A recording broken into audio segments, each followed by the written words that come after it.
Boat and stream, नैया होती है ना, नैया, नाव, उसको पार लगाते हैं, आज सीखते हैं कि कैसे लगती है। काफी सारे बच्चों के लिए एक बड़ा ही ऐसा टॉपिक है जो भागते हैं बच्चे इससे, ठीक है। तो देखो, समझो ध्यान से।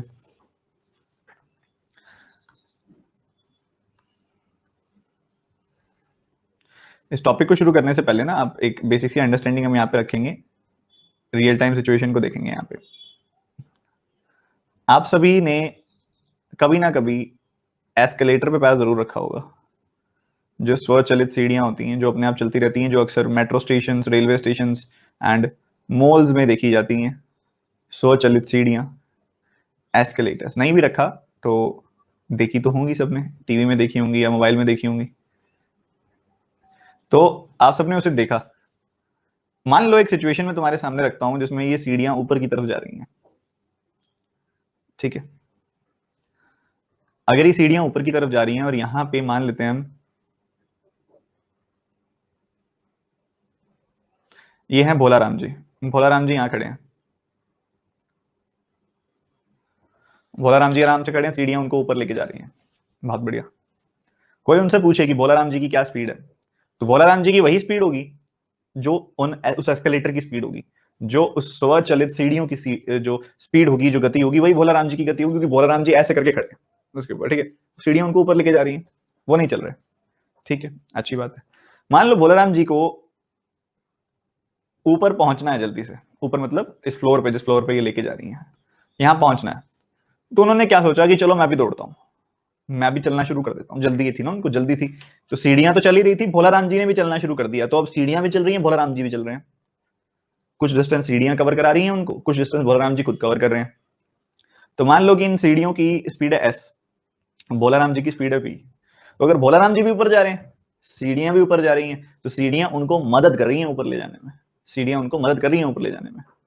तो सीढ़ियां उनकी स्पीड बढ़ा रही हैं, जो भोला राम जी की स्पीड है उसको इंक्रीज कर रही हैं सीढ़ियां। तो ओवरऑल स्पीड अगर आप देखोगे, नेट स्पीड अगर आप देखोगे, तो उसे हम कहेंगे v प्लस एस। बोलेंगे ना, बिल्कुल बोलेंगे सर, बनती है बोलनी है बात। अब भोला राम जी मॉल में ऊपर तो चढ़ गए, अब जो शॉपिंग करनी थी उन्होंने ले ली, अब वापस जाना है भाई। उनके घर से उनकी धर्मपत्नी का फोन आ गया कि कहाँ रह गए, तो उन्होंने कहा चलो वापस आते हैं। तो उनकी धर्मपत्नी का फोन आया, तो उसमें जल्दी जल्दी नीचे उतरना है। पहले तो सोच रहे थे अब थक गया हूं मैं, सीधा जाके खड़ा हो जाऊंगा सीढ़ियों पे, अपने आप मुझे सीढ़ियां नीचे ले जाएंगी। सीढ़ियां नीचे की तरफ जा रही हैं अब। तो क्या हुआ, जैसे ही उन्होंने देखा कि सीढ़ियां जा रही हैं नीचे की तरफ, उनका ध्यान भटक गया कहीं पे, और वो गलती से उन सीढ़ियों पे चढ़ गए जो ऊपर की तरफ जा रही थी। पर भोलाराम जी ने तो नीचे उतरना है, भोलाराम जी ने तो नीचे उतरना है, नीचे की तरफ जाना है उन्होंने, तो सीढ़ियां ऊपर की तरफ जा रही हैं। वो वी की स्पीड से नीचे जा रहे हैं, सीढ़ियां उन्हें ऊपर की तरफ लेके जा रही हैं। पर वो थोड़ा सा आगे आ चुके हैं, अब घर से फोन आया हुआ, जाना है उन्होंने जल्दी, तो वो वापस जाने का उनके दिमाग में आया नहीं। तो वो उतरने की कोशिश करे जा रहे हैं, सीढ़ियां उनको ऊपर ले जा रही हैं, बहुत तेजी से भाग भाग के वो कई देर बाद नीचे उतर ही गए। तो ये कुछ ऐसा हुआ कि भोलाराम जी वी की स्पीड से उतरना चाह रहे थे, पर वो एस की स्पीड से वापस ऊपर जा रहे थे। तो यहाँ नेट स्पीड क्या हो गई भोलाराम जी की, वी माइनस एस स्पीड हो गई। बिल्कुल, बिल्कुल सही है। इसको हम बोलेंगे नेट स्पीड, इफेक्टिव स्पीड, यहाँ पे ये हो जाएगी। ठीक है जी, परफेक्ट है, सिंपल सी बात है। उसके बाद अगर आप आगे मूव करते हो, इतनी बात तो ठीक है। अब अगर इसको हमने समझ लिया, क्योंकि यार यहाँ पे बहुत कम लोग होंगे जिन्होंने नाव और नाव में या फिर मतलब बोटिंग की होगी, तो वो थोड़ा समझने में थोड़ी दिक्कत आती है। पर ये चीज सबने की होती है, तो इसलिए मैंने आपको कुछ ये समझा दिया कि ये जो केस है बिल्कुल वैसा ही है जैसे डाउनस्ट्रीम स्पीड का केस होता है, या फिर छोड़ो डाउनस्ट्रीम, बस एक सिंपल सा एक केस देखो कि जब मान लो ये पानी है, इस पानी में ये बोट चल रही है, पानी में ये बोट चल रही है, पानी जिस डायरेक्शन में जा रहा है और बोट जिस डायरेक्शन में जा रही है वो सेम डायरेक्शन है। तो इससे क्या होगा, पानी बोट की मदद करेगा उसकी स्पीड को बढ़ाने में, और उसकी ओवरऑल स्पीड को इंक्रीज कर देगा। इसकी स्पीड हो जाएगी ये। और दूसरे केस में अगर आप देखोगे, मान लो यहां पे, मान लो ये पानी है, इसके अंदर ये बोट चल रही है, तो ये बोट तो जाना चाह रही है आगे की तरफ, पानी जा रहा है पीछे की तरफ, तो ये बोट की स्पीड को कम करेगा, बोट की स्पीड को रेस्ट्रिक्ट करेगा।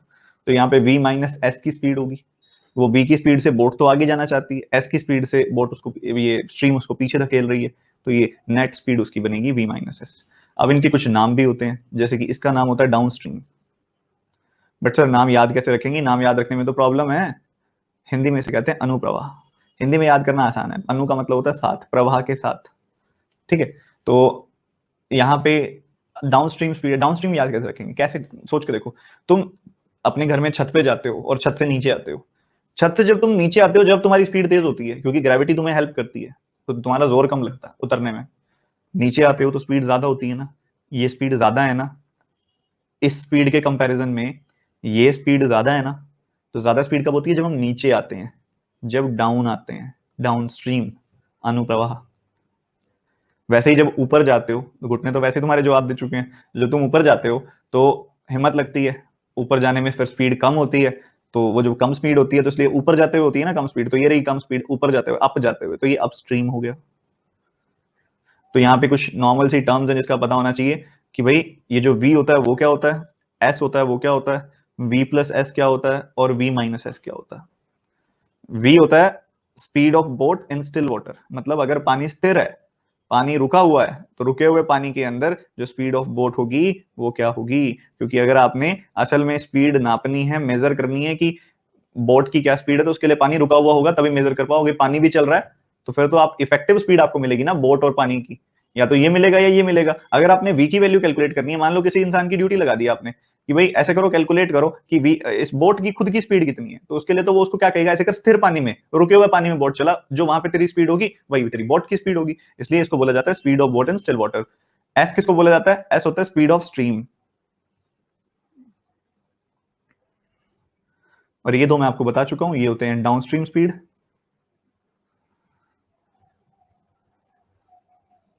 और ये होता है अपस्ट्रीम स्पीड।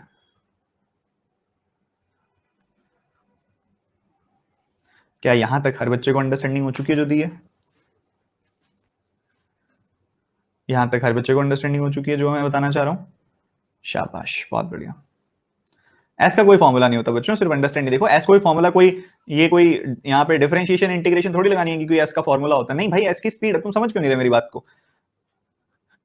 मान लो यहाँ पे ये एक नदी है, ये नदी चल रही है आगे की तरफ, एक इंसान ने इसने इसमें एक मशीन डाल दी जो इसकी स्पीड मेजर करती है। जैसे ही इस पे ये वेव्स टकराती है ना, ये उसको बता देती है कि स्पीड क्या है। तो देखा भाई, ये जो स्ट्रीम है, ये जो पानी है वो चल रहा है, उसने मेजर किया 10 किलोमीटर पर आवर से। बस यही है फॉर्मूला। क्या है वो, एक ऐसी वैल्यू है जो कैलकुलेट की जाएगी, कोई अलग चीज नहीं है वो, कोई डिफरेंट चीज नहीं है। ज्यादा फॉर्मूले मत रटो, परेशान हो जाओगे ज्यादा फॉर्मूले रटे तो। अंडरस्टैंडिंग के साथ चलो, ज्यादा कुछ जब याद करने का होता है ना, तब ना हम लेस एफिशिएंट हो जाते हैं जब रटने की बात आती है। अब थोड़ा अंडरस्टैंडिंग से चलेंगे आराम से, ठीक है। एफिशिएंसी तो जबरदस्त रखनी है ना हमने। सर रिलेटिव स्पीड से अपोजिट होता है, रिलेटिव स्पीड से कभी कंपेयर मत करना बोट एंड स्ट्रीम की। Down stream and down stream speed जो होती है ना, डाउन स्ट्रीम स्पीड होती है या अपस्ट्रीम स्पीड होती है, उसको कभी भी रिलेटिव स्पीड से कंपेयर मत करना। दोनों का कोई आपस में लेना देना नहीं है, अगर कंपेयर करोगे तो कंफ्यूज हो जाओगे।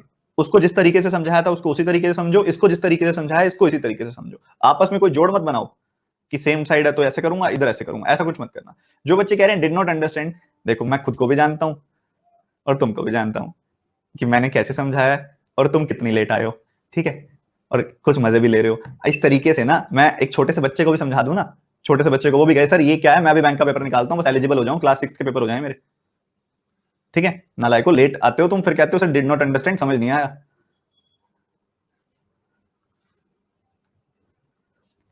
ठीक है, तो छोटी छोटी बातें हैं कि कैसे कैसे अपस्ट्रीम होती है, कैसे कैसे। अभी तो कुछ बताया ही नहीं है मैंने, सिर्फ यही बताया कि v प्लस एस क्यों करते हैं, v माइनस एस क्यों करते हैं, यही बताया। उसको थोड़ा एस्केलेटर के एग्जांपल से बता दिया ताकि थोड़ा दिमाग में सेव हो जाए। तो मैं एक बार फाइल ऐड कर देता हूँ, फिर छोटे छोटे क्वेश्चन शुरू करते हैं, फिर कॉन्सेप्ट डिस्कस करेंगे। इसके कॉन्सेप्ट ना कुछ खासा अलग है नहीं, ठीक है। इसके कॉन्सेप्ट कुछ ज्यादा अलग है नहीं, इसके इसके जो कॉन्सेप्ट है वो सिंपल से हैं।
सॉरी फॉर द डिले, बस हो गया। फाइल एक्चुअल में ना गलत फाइल ओपन हो गई थी, वो बहुत पुरानी बॉटन स्ट्रीम वाली फाइल थी, तो मैंने फ्रेश ही डाउनलोड कर दी है, जो आपको एक्चुअल में पढ़ाई जानी है इस समय क्लास में। तो एक आदमी है जो डाउनस्ट्रीम जाता है, 24 किलोमीटर लग जाते हैं, अपस्ट्रीम जाता है 18 किलोमीटर स्पीड से जाता है, तो speed of man in still water क्या होगी, ये आपसे पूछ रहे हैं। बहुत सिंपल सिंपल क्वेश्चन से शुरू करेंगे अंडरस्टैंडिंग बिल्ड करते हुए।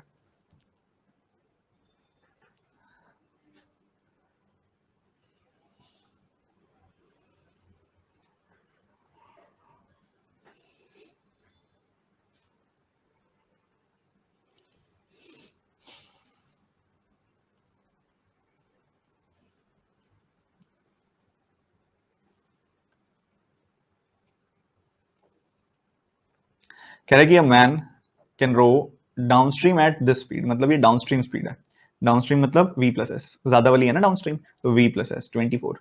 अपस्ट्रीम स्पीड क्या होती है, v माइनस एस, वो है 18। वो हमसे कह रहा है speed of man in still water बता दो, मतलब वो हमसे पूछ रहा है कि v की वैल्यू बता दो क्या है। हमने क्या कर दिया, ऐड कर दिया। ऐड कर दिया तो 2v आ गया, क्योंकि ये तो कट जाएगा। इधर ऐड कर दिया तो क्या बन गया, 24 प्लस 18। तो v की वैल्यू क्या आ जाएगी, 24 प्लस 18 बाई 2, यही होगा। तो तुम नोटिस कर पा रहे हो मैंने क्या किया, मैंने डाउनस्ट्रीम स्पीड और अपस्ट्रीम स्पीड को ऐड कर दिया, ठीक है, और फिर 2 से डिवाइड कर दिया। 2 से डिवाइड किया तो v की वैल्यू मिल गई। तो ये चीज तुम डायरेक्ट ध्यान रखो, बहुत बार काम आएगी, ठीक है। जब आपको v प्लस एस की वैल्यू कोई दे और v माइनस एस की वैल्यू कोई दे, और आपसे अगर v की वैल्यू कोई पूछ ले, तो आप क्या करोगे, दोनों को तो ऐड कर दोगे और फिर 2 से डिवाइड कर दोगे, तो v की वैल्यू मिल जाएगी आपको। तो यहाँ पे आपने निकाल ली भाई v की वैल्यू, आपने ऐड कर दिया, 24 प्लस 18 आप करोगे तो आपको 42 मिलेगा। 42 बाई 2, v की वैल्यू आ गई 21 किलोमीटर पर आवर, ठीक है। मान लो वो आपसे ये ना पूछता, मान लो वो पूछ लेता कि स्ट्रीम की स्पीड बताओ क्या है, तब आप क्या करते, तब आपको पता है कि v प्लस एस की वैल्यू तो 24 है, v माइनस एस की वैल्यू 18 है। तो आप अगर आपसे वो v की वैल्यू पूछे तो ऐड करके 2 से डिवाइड कर दो, ठीक है, ऐड किया 2 से डिवाइड करते हैं। जब वो आपसे s की वैल्यू पूछे तो सब्ट्रैक्ट कर दो, सब्ट्रैक्ट किया, सब्ट्रैक्ट करोगे तो क्या बन जाएगा, देखो ये बन गया सब्ट्रैक्ट करते ही, तो क्या होगा, v से v कट जाएगा, तो 2s की वैल्यू क्या आ गई, 24 माइनस 18। s की वैल्यू क्या आ गई, 24 माइनस 18 बाई 2, यानी कि s की वैल्यू क्या आ गई, 6 बाई 2। आप भी सोच रहे होंगे सर इतना ज्यादा क्यों लिख रहे हो, कुछ एक ना पैटर्न बनाने की कोशिश कर रहा हूँ आपके दिमाग में, ठीक है। क्या पैटर्न है वो, कि अगर आपको कोई v प्लस एस की वैल्यू दे और v माइनस एस की वैल्यू दे, v प्लस एस की वैल्यू और v माइनस एस की वैल्यू, और आपको कोई बोले कि v की वैल्यू बताओ, मतलब पहली वाली वैल्यू बताओ, तो आप ऐड करके 2 से डिवाइड कर दोगे तो v मिल जाएगा क्या है। और अगर आपको कोई बोले दूसरे वाली वैल्यू बताओ, यानी कि s की वैल्यू बताओ, तो आप सब्ट्रैक्ट कर दोगे और 2 से डिवाइड कर दोगे तो आपको वो भी मिल जाएगी, ठीक है। तो ये आपकी v की वैल्यू आ गई, ये s की वैल्यू आ गई। समझ गए, क्लियर है, अच्छे से क्लियर है, नॉर्मल सी बात है बिल्कुल। चलो एक फिर एक्सरसाइज करते हैं, कितने बच्चे मेरे साथ करेंगे देखते हैं। डाउनस्ट्रीम स्पीड है 32, अपस्ट्रीम स्पीड है 16, तो मुझे v और s की वैल्यू बताओ, जल्दी से बताओ। दोनों कॉमा लगा के बताओ, कॉमा लगा के, कॉमा लगा के दोनों वैल्यूज एक साथ बताओ। Very good, very good. क्या करना है, मैंने क्या समझाया कि v की वैल्यू निकालनी है तो downstream speed plus upstream speed को ऐड करके 2 से डिवाइड कर दो, यानी कि 32 प्लस 16 बाई 2, यानी कि 48 बाई 2, यानी कि 24 हो गया। s की वैल्यू निकालनी है तो डाउनस्ट्रीम स्पीड में से अपस्ट्रीम स्पीड सब्ट्रैक्ट करके बाई 2 कर दो, 32 में से 16 सब्ट्रैक्ट करके बाई 2 कर दिया, मतलब 16 बाई 2 कर दिया, यानी कि 8 आ गया। बिल्कुल सिंपल। एक और बताओ फटाफट से, कि मान लो डाउनस्ट्रीम स्पीड हो 54 और अपस्ट्रीम स्पीड हो 15, बताओ जरा v की वैल्यू क्या होगी और s की वैल्यू क्या होगी, बताओ जरा जल्दी से, अतिशीघ्र आंसर दो, कॉमा लगा के, कॉमा लगा के।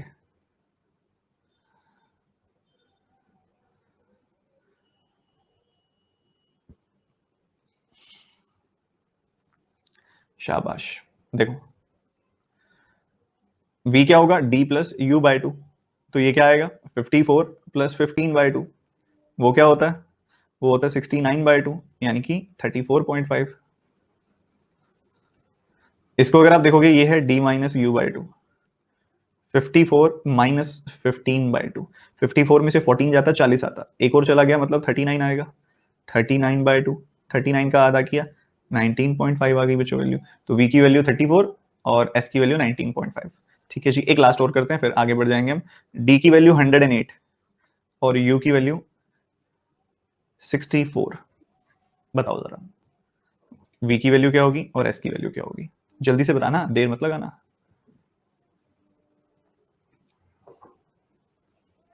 कॉमा लगा के यार, कॉमा लगा के बताओ। शाबाश।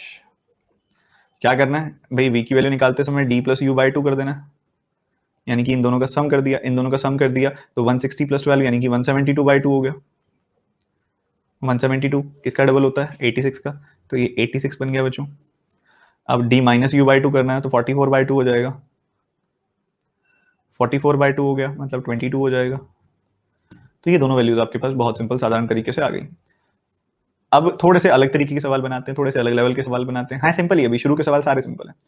स्टिल वाटर में speed of boat is this and still stream is this, the boat takes this time to go and come back, find the length of river. बहुत आराम से बताऊंगा, ध्यान से समझते जाना बस।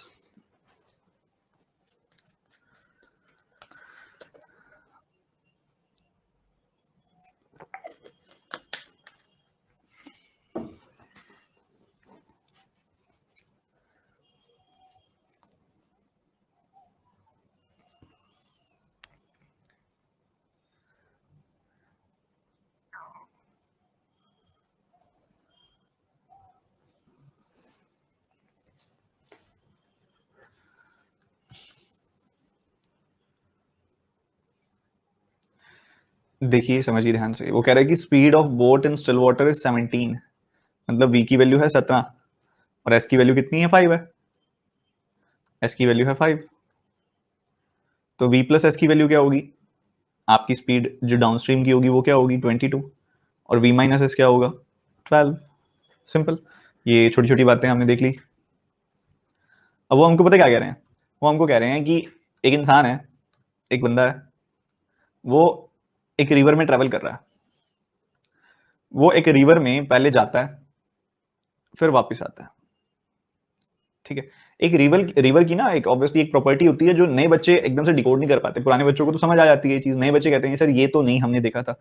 तो आप ध्यान रखो बच्चों, चाहे वो आदमी आ रहा है या जा रहा है, उससे रिवर को तो कोई फर्क नहीं पड़ता। अगर रिवर इस डायरेक्शन में फ्लो कर रही है तो वो इसी डायरेक्शन में फ्लो करती रहेगी, चाहे ये आए चाहे ये जाए, ठीक है। और अगर रिवर इस डायरेक्शन में फ्लो कर रही है तो वो इस डायरेक्शन में फ्लो करती रहेगी, चाहे वो आए चाहे वो जाए, एक ही डायरेक्शन उसकी फिक्स रहेगी, ठीक बात है। दूसरी बात, आप कहीं पे भी मान सकते हो क्योंकि उसने दिया नहीं हुआ ना किस डायरेक्शन में फ्लो कर रही है, तो आप किसी भी डायरेक्शन में मान सकते हो, चाहे उसमें मान लो, चाहे इस तरफ मान लो, चाहे उस तरफ मान लो, किसी डायरेक्शन में मर्जी मान लो, ठीक है। कोई आपके आंसर पे फर्क नहीं पड़ेगा, आप चाहे चेक कर लेना, दूसरी तरफ मान के भी करके देख लेना, आप घर से जवाब करो ताकि खुद को कॉन्सेप्चुअल क्लैरिटी हो जाए। अब अगर ऐसा है, अगर पहले जाते समय इस तरफ जा रहा है ये बंदा तो स्ट्रीम की डायरेक्शन में जा रहा है, तो ये जाते समय डाउन स्ट्रीम जा रहा होगा और वापस आते हुए ये अप स्ट्रीम आया होगा। हम ये बात समझते हैं। पर बच्चों एक बात बताओ, जाते हुए ये v प्लस एस से गया, वापस आते हुए ये v माइनस एस से आया, पर आया तो ये सेम डिस्टेंस पे है ना। पहले ये एक रिवर के एक छोर से दूसरी छोर तक गया, वापस आते हुए उसी रिवर के दूसरे छोर से पहले छोर तक आया, डिस्टेंस तो सेम है। मतलब हम यहाँ पे कह सकते हैं कि भैया डिस्टेंस तो कांस्टेंट है, और जब डिस्टेंस कांस्टेंट होता है तो स्पीड की रेशियो से उलट रेशियो होती है टाइम की। v प्लस एस और v माइनस एस की क्या रेशियो है? 22 और 12, यानी कि आप रेशियो निकालोगे तो क्या आ जाएगी? 11 और 6। अगर 11 और 6 रेशियो है स्पीड की, तो टाइम की क्या रेशियो होगी? 6 और 11। पर अगर आप टाइम देखो तो यहां पे कुल मिला के कितना टाइम लगा? 17/2 टाइम लगा। तो मतलब 6 प्लस 11, क्योंकि उनको देखो टोटल टाइम लगा है ना 17/2, मतलब 6 प्लस 11, 17 यूनिट की वैल्यू है 17/2 आवर्स। तो एक यूनिट की वैल्यू कितनी हो गई? एक यूनिट की वैल्यू हो गई हाफ आवर। एक यूनिट की वैल्यू क्या होगी? आधा घंटा। एक यूनिट की वैल्यू आधा घंटा, तो 6 यूनिट की वैल्यू 6 गुना हाफ यानी कि 3 घंटे, और 11 यूनिट की वैल्यू 11 गुना हाफ यानी कि 11/2 आवर्स। ये दो बातें समझने वाली थी। अब वो कह रहा है कि आप बता दो कि लेंथ ऑफ रिवर क्या है। देखो v प्लस एस से यानी कि 22 की स्पीड से इसने ट्रैवल किया, 3 घंटे तक ट्रैवल किया, तो 66 किलोमीटर ट्रैवल हुए। चाहे आप ऐसे देख लो या फिर आप ऐसे देख लो कि 12 की स्पीड से इसने 11/2 आवर्स तक ट्रैवल किया, इसको भी काटोगे तो आपको 66 किलोमीटर ही मिलेंगे। तो रिवर की जो लेंथ है, चाहे आप ऐसे देख लो चाहे आप ऐसे देख लो, आएगी तो 66 ही। हमारा आंसर 66 आ गया। अब काफी सारे बच्चे मेरे इस डिटेल्ड एक्सप्लेनेशन पे थोड़े से जज्बाती और थोड़े से जजमेंटल हो जाते हैं और कहते हैं sir this is such a lengthy question. मैं उनको कहता हूँ नहीं बच्चों, आप भावनाओं में बह रहे हो, इसको तो करना ही नहीं था ऐसे। इसको करते कैसे, 17 + 5 17 - 5, वो दिमाग में हो गया, 12 और 22 है, तो 22 12 यानी कि 11 6 की रेशो, तो टाइम की 6 11 की रेशो हो जाएगी। टाइम की रेशो क्या हो जाएगी, 6 11 की। हमको पता है कि 6 + 11 जो है यहाँ पे 17 यूनिट किसके बराबर है, 17/2 के, तो 1 यूनिट की वैल्यू हाफ है, तो 6 यूनिट की वैल्यू 6 गुना हाफ यानी कि 3 घंटे। तो भैया यहाँ पे 22 की स्पीड से 3 घंटे तक ट्रैवल किया, 66 किलोमीटर। आंसर इतना ही करते, वो तुम्हें इतना सुंदर सुंदर इसलिए करता हूँ ताकि तुम्हें टॉपिक अच्छा लगे और तुम्हें समझ में आए, इसलिए, बस और कोई कारण नहीं है। ठीक है, समझे कि नहीं समझे, बता तो दो। सर T1 T2 से अलग आ रहा है, ऐसा कुछ नहीं होता, तुम T1 T2 में गलती कर देते हो, अलग नहीं आता होता उनमें कुछ। क्विक रिपीट कर रहा हूँ, फिर हम अगले सवाल पे चलते हैं। आपको v की वैल्यू दी है 17, s की वैल्यू दी है 5, सम कितना हो गया, v + s क्या हो गया 22, v - s क्या हो गया 12। ठीक है, अब ये जाते हुए और वापस आते हुए दोनों ही केसेस में स्पीड्स अलग अलग हैं पर डिस्टेंस तो सेम है, डिस्टेंस कांस्टेंट हो गया, तो स्पीड की रेशो से उलट टाइम की रेशो, स्पीड की रेशो 22 12 कितनी आ जाएगी 11:6। अगर स्पीड की रेशो 11:6 तो टाइम की रेशो 6:11, और टोटल टाइम कितना लग रहा है 17/2 आवर्स, तो आपने 6:11 में 17/2 को ब्रेक कर दिया तो आपको 3 आवर्स और 11/2 आवर्स मिलेगा, क्योंकि 1 यूनिट की वैल्यू है हाफ आवर। तो यार पहले केस में देख लो, जब वो 22 की स्पीड से जा रहा था तो उसको 3 घंटे लगे थे नदी क्रॉस करने में, जब वो 12 की स्पीड से जा रहा था उसको 11/2 घंटे लगे नदी क्रॉस करने में। दोनों को मल्टीप्लाई करके देख लो, आएगा तो एक ही चीज 66 किलोमीटर। तो दोनों को क्यों करना है, सिर्फ एक को करना जब पेपर में करोगे या प्रैक्टिस में करोगे। अंडरस्टैंडिंग के लिए बता रहा हूँ कि दोनों से ही आ जाएगा। अगला सवाल बनाओ, धीरे धीरे क्लैरिटी और अच्छी होने लगेगी, तुम इसको करो।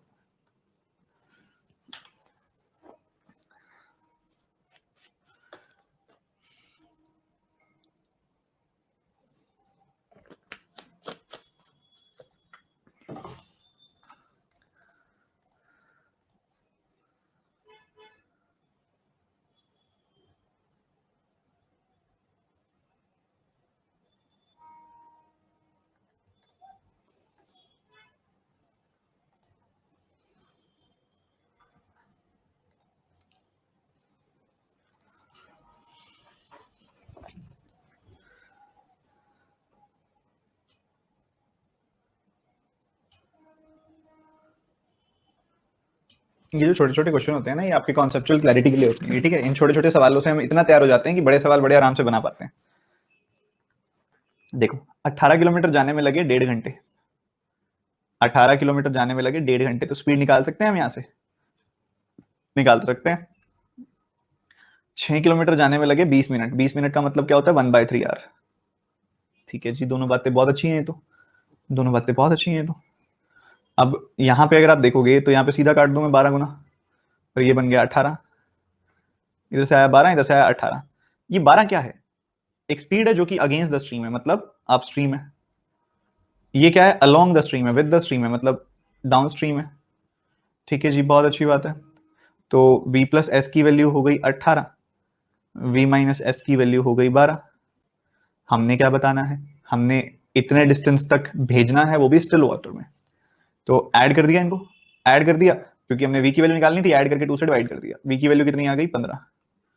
तो अगर 82.5 की स्पीड से जा रहे हो, 82.5 डिस्टेंस जाना है और 15 की स्पीड से जाना है, तो कितना समय लग जाएगा। 15 से काटा, 15 का 5 गुना 75, फिर से 15 का 5 गुना 75, तो ये 55 आ जाएगी वैल्यू, 5.5 आ जाएगी वैल्यू। तो 5.5 घंटे यहाँ पे लगेंगे सर, इतना समय तो बनता भी है। ठीक है जी, कोई दिक्कत तो नहीं है, ऐसा कोई बड़ी चीज मैंने की नहीं है इसके अंदर, बहुत सिंपल सवाल था।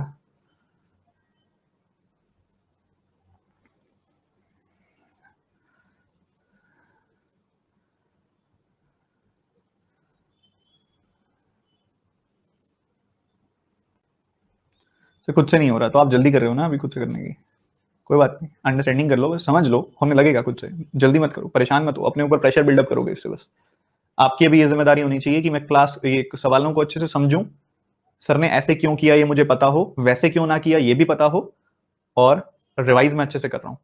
इतनी जिम्मेदारी रखो अभी आपकी। ये अपने ऊपर बर्डन मत डालो कि सवाल खुद से नहीं बन रहे हैं। अगर सवाल से खुद से बनते होते तो आप इस समय यहाँ पे क्या कर रहे होते, ये बात सोच के चलो। कुछ छोटी छोटी जिम्मेदारियां हैं बिगनर्स की, वो बना के चलो, ठीक है। सबसे पहली बात, आपने ये डिस्टेंस है, ये टाइम है, डिस्टेंस को टाइम से डिवाइड करते हैं स्पीड आ जाती है। 18 को 1.5 से डिवाइड करना है, मत करो आप 1.5 से, कोई बात नहीं, 3/2 से कर दो, क्योंकि 1.5 3/2 ही तो होता है। तो 3/2 से आपने डिवाइड कर दिया, 3 से काटा 6 बार, ये 2 ऊपर चला गया, 12 आ गया, 12 किलोमीटर पर आवर आ गई वैल्यू। ये कह रहा है अगेंस्ट द स्ट्रीम है, जब स्ट्रीम के अगेंस्ट जाया जाता है तो वो अपस्ट्रीम होता है। यहाँ कह रहा है 6 किलोमीटर, 20 मिनट का मतलब क्या होता है, अगर मैं आर में चेंज करूं, 60 मिनट से डिवाइड करूं तो 1/3 आर होगा। और वैसे भी एक कॉमन सेंस है यार, पूरे 1 घंटे के अंदर 60 मिनट होते हैं, तो 20 मिनट का मतलब 1/3 आर ही तो होगा। तो 6 किलोमीटर और टाइम 1/3 आर, तो डिस्टेंस ओवर टाइम ऊपर कर दिया, ये 18 किलोमीटर पर आर आ गई वैल्यू। तो v प्लस एस की वैल्यू आ गई 18 किलोमीटर पर आर। तो v की वैल्यू क्या आ जाएगी, ऐड करके 2 से डिवाइड कर दो, v की वैल्यू आ गई 15 किलोमीटर पर आर। हमसे ये v की स्पीड से जाने को तो बोल रहा है, ये कह रहा है कि इतना डिस्टेंस कवर करना है। स्टिल वाटर में जो ये अपनी बोट चलती है उससे, स्टिल वाटर में बोट चलती है v की स्पीड से चलती है, तो 82.5 की डिस्टेंस पे जाना है आपने और 15 किलोमीटर पर आर की स्पीड से जाना है। तो ये 5.5 आपके सामने आ गया। ठीक है जी, अगला सवाल बनाएंगे जल्दी से सारे के सारे बच्चे। अच्छा एक बात तो बताओ, तुम ये वीडियोस देखते हो कि इतने सवाल बनो और बैंक पीओ, इतने सवाल करो और बैंक पीओ बनो, तो देख के कैसी सी फीलिंग आती है? मुझे बहुत बेकार फीलिंग आती है लिटरली।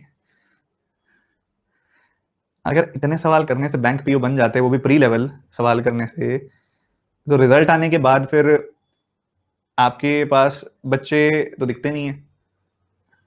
कहाँ गए वो बच्चे जिन जो इतने क्वेश्चन करके बैंक पीओ बन गए? आपको एक बात बताऊं, मेरे पास अभी इस समय पे मैंने 15 वीडियोस ऑलरेडी मैं शूट कर चुका हूं। 15 वीडियोस ऑलरेडी मैं शूट कर चुका हूं, मेरे पास डालने का टाइम नहीं है इस समय मेरे स्टूडेंट्स के साथ। ठीक है, और 300 से ज्यादा वीडियोस अभी अवेटेड पड़ी हैं। 300 से ज्यादा स्टूडेंट्स मेरे पास, मतलब मेरे गूगल फॉर्म में लिस्टेड पड़े हैं इस समय, जिनकी मैंने उनके साथ मैंने प्रॉमिस किया हुआ है कि मैं तुम्हारा सेशन जरूर लूंगा, तुम्हारे साथ जूम कॉल जरूर करूंगा। और अभी मैंने क्लर्क्स को तो लिस्ट भी नहीं किया है उनमें अभी। उनके बाद जो क्लर्क सिलेक्टेड बच्चे हैं उनके पास जाऊंगा मैं, ये सिर्फ ऑफिसर सिलेक्टेड है।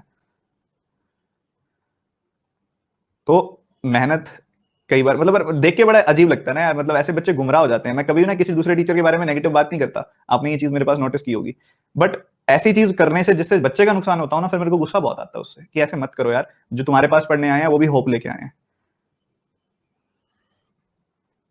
फिर वो पता क्या होता है, आते मेरे पास है वापस, मुझे भी पता है आना है उन्होंने, बट फिर उनका टाइम तो खराब हो जाता है ना इतना सारा।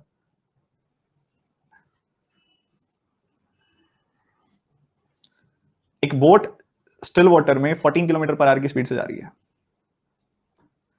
and finds that it takes 6 times more to row up than to row down the same distance in the river। ठीक है जी, यहाँ पे आपके सामने कुछ ऐसी चीज दिखाई, मतलब ये ना इस लाइन को समझने की कोशिश, कई बार ऐसे फंसाते हैं आपको कि बच्चा समझ ही ना पाए कि इसका मतलब क्या है। बहुत आराम से समझना, ये तो v की वैल्यू है, ठीक है, इसमें कोई दो राय नहीं है, v की वैल्यू 14 है। s की वैल्यू हमने बतानी है, इसमें भी कोई प्रॉब्लम नहीं है हमें। इसको देखो, कहता है finds that it takes 6 times more to row up than to row down the same distance। Same distance मतलब डिस्टेंस बराबर है, हम ये चीज बोल सकते हैं। और डिस्टेंस बराबर होते हुए वो कह रहा है कि 6 गुना ज्यादा, 6 टाइम्स मोर, 6 गुना ज्यादा टाइम लगता है अपस्ट्रीम में डाउनस्ट्रीम के कंपैरिजन में। इट टेक्स 6 टाइम्स मोर, वो 6 गुना ज्यादा लेता है। क्या लेता है 6 गुना ज्यादा? टाइम लेता है ना अपस्ट्रीम में, तो 6 गुना ज्यादा। मतलब अगर मैं टाइम की बात करूं, सिर्फ और सिर्फ टाइम फैक्टर की बात करूं, अपस्ट्रीम और डाउनस्ट्रीम, तो मान लो अगर डाउनस्ट्रीम में 1 यूनिट टाइम लगता है ना, तो उससे 6 गुना ज्यादा, यानी कि 6 ज्यादा 7 टाइम लगता है अपस्ट्रीम में। ठीक बात है, बहुत ठीक बात है बच्चों। अगर डिस्टेंस कांस्टेंट है, तो अगर टाइम की रेशियो 7:1 है, तो स्पीड की रेशियो क्या होगी? 1:7 होगी तो सही, बनता तो है देखो। उसके बाद अगर ऐसा है, अगर ऐसा है तो हमें पता है कि ये तो क्या है, डाउनस्ट्रीम है, मतलब ये v प्लस एस है। ये क्या है? अपस्ट्रीम है, ये v माइनस एस है। अगर मैं इन दोनों को ऐड करके 2 से डिवाइड कर दूं तो मुझे v की वैल्यू क्या मिल जाएगी? 4 यूनिट। अगर मैं इसको सब्ट्रैक्ट करके 6 को 2 से डिवाइड कर दूं तो यहाँ पे क्या वैल्यू मिल जाएगी? 3 यूनिट। v की वैल्यू आ गई, यूनिट में आई है, अभी एग्जैक्ट वैल्यू नहीं आई। तो v की वैल्यू तो अपने पास है, 4 यूनिट की वैल्यू है 14, ये देखो। तो 1 यूनिट की वैल्यू कितनी हो गई? 4 से डिवाइड कर दिया, 1 यूनिट की वैल्यू हो गई 3.5। तो 3 यूनिट की वैल्यू हो गई 3.5 गुना 3 यानी कि 10.5, 10.5 किलोमीटर। किस किस बच्चे ने यही बनाया था? सवाल आसान था, अब ऐसे मत कहना सर ये सवाल हमको समझ नहीं आया, क्योंकि आसान सवाल था। अगर आप ध्यान से सुनो तो बहुत सिंपल सवाल था। कई बच्चे हाँ ये गलती करते हैं कि यहाँ पे ना, यहाँ 1 लेके ना यहाँ 6 ले लेते हैं 7 की जगह पे। बच्चों वो तब करते जब ये मोर ना लिखा होता, इट टेक्स 6 टाइम्स टू रो, तब आप इसको 6:1 की रेशियो लेते टाइम की। बट इसने 6 टाइम्स मोर लिखा है ना, तो 1 में उसका 6 टाइम्स ज्यादा, यानी कि 6 ज्यादा, यानी कि 7। इसका मतलब 7:1 हो जाएगा। ठीक है जी, ध्यान रखना अगली बार से ये बात। मैं एक बार पूरा सवाल रिपीट कर देता हूँ क्विक, एक पूरे फ्लो में, अगली बार गलती नहीं करोगे इसकी उम्मीद के साथ। हमें पता है v की वैल्यू अपने पास है 14, कह रहे कि 6 गुना ज्यादा समय लगता है अपस्ट्रीम में डाउनस्ट्रीम के कंपैरिजन में। तो अगर डाउनस्ट्रीम में इतना टाइम लगता है 1 यूनिट, तो उससे 6 गुना ज्यादा, यानी कि 6 ज्यादा टाइम लगता है, 7 यूनिट टाइम लगता है अपस्ट्रीम में। तो यहाँ पे अपस्ट्रीम और डाउनस्ट्रीम की रेशियो कितनी है टाइम की? 7:1। तो स्पीड की रेशियो क्या होगी? 1:7। अभी अपस्ट्रीम की स्पीड है मतलब v माइनस एस है, ये डाउनस्ट्रीम की स्पीड है मतलब v प्लस एस है। अगर v प्लस एस और v माइनस एस से मुझे v निकालना हो तो क्या होगा? वो v plus S plus v minus S, downstream plus upstream speed bye 2, यानी कि 7 प्लस 1 बाय 2, यानी कि 8 बाय 2, यानी कि 4। अगर s की वैल्यू निकालनी हो तो 7 माइनस 1 बाय 2, यानी कि 6 बाय 2, यानी कि 3। तो 4 यूनिट की वैल्यू तो अपने पास है 14 है, तो 1 यूनिट की वैल्यू कितनी होगी? 3.5। तो 3 यूनिट की वैल्यू क्या होगी? 3 गुना 3.5 मतलब 10.5, 10.5 आपका आंसर आ गया। अगला सवाल कोशिश करेंगे पूरी, देखते हैं कितने बच्चे जल्दी से बताएंगे आंसर इसका।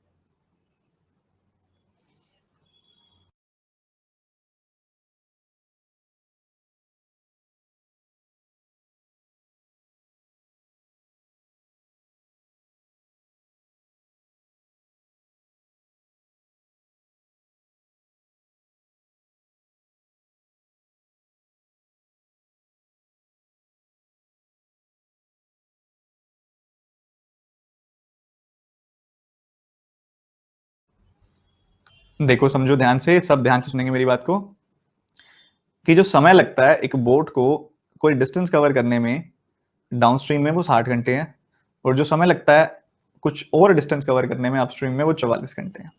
अगर speed of boat in still water and speed of stream की रेशियो ये है, ए और बी की आप वैल्यू बताइए।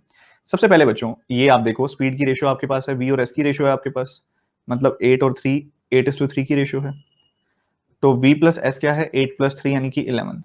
v माइनस एस क्या है? 8 माइनस 3 यानी कि 5। 11:5 की रेशियो आ गई स्पीड्स की, स्पीड्स की रेशियो आ गई 11:5 की। अगर आपसे कोई पूछे यहाँ पे टाइम की रेशियो क्या है, डाउनस्ट्रीम वाले टाइम की और अपस्ट्रीम वाले टाइम की रेशियो क्या है, तो डाउनस्ट्रीम जाने में यहाँ पे लग रहे हैं 60 घंटे,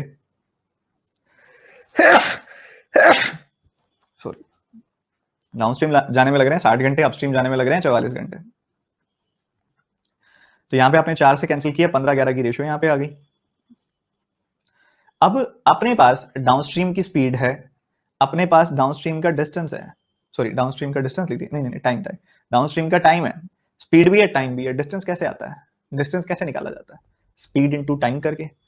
तो अगर मुझे यहाँ पे निकालना है, जो कि पहले केस में डिस्टेंस ट्रेवल हुआ है यानी कि ए, और दूसरे केस में डिस्टेंस ट्रेवल हुआ है यानी कि बी, तो डाउनस्ट्रीम में जो डिस्टेंस ट्रेवल हुआ है वो निकालने के लिए मैं डाउनस्ट्रीम की स्पीड को डाउनस्ट्रीम के टाइम से मल्टीप्लाई कर दूं। तो ये डाउनस्ट्रीम की स्पीड है, ये डाउनस्ट्रीम का टाइम है, मैंने मल्टीप्लाई कर दिया तो मुझे डाउनस्ट्रीम का डिस्टेंस मिल गया, स्पीड इनटू टाइम। ये अपस्ट्रीम की स्पीड है, ये अपस्ट्रीम का टाइम है, मैंने मल्टीप्लाई कर दिया, मुझे यहाँ पे डिस्टेंस मिल गया अपस्ट्रीम का। 11 से कैंसिल कर दिया 11 को, 5 से कैंसिल कर दिया 3 बार, तो ये रेशियो आ गई 3:1। बहुत ही अच्छा साधारण सा सवाल था, सरल सा सवाल था। बताओ समझ में आया कि नहीं? ये तो बन गया होगा यार, इसमें तो दिक्कत नहीं है। शाबाश। इसमें स्टेटमेंट थोड़ी सीधी सी दी गई थी इसलिए काफी बच्चों ने बना दिया। अब अगला सवाल भी आपसे मैं उम्मीद रख रहा हूँ कि इसी एंथुसियाज्म के साथ बनाओगे।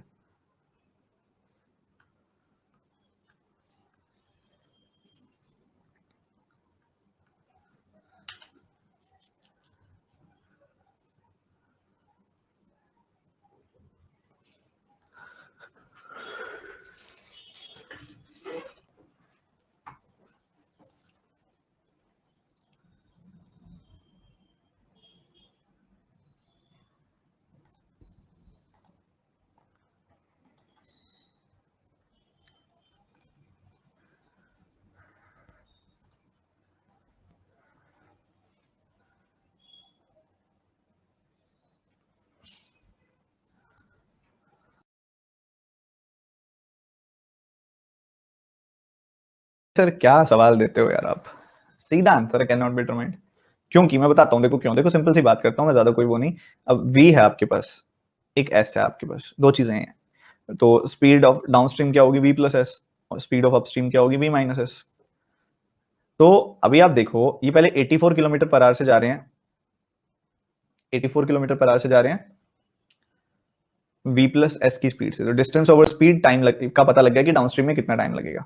फिर 24 किलोमीटर पर आवर से जा रहे हैं v माइनस एस की स्पीड से। तो डिस्टेंस ओवर स्पीड हमें टाइम का पता लग गया, और टोटल टाइम यहाँ पे लगा है 6 घंटे, 6 आवर्स, इसका भी पता लग गया।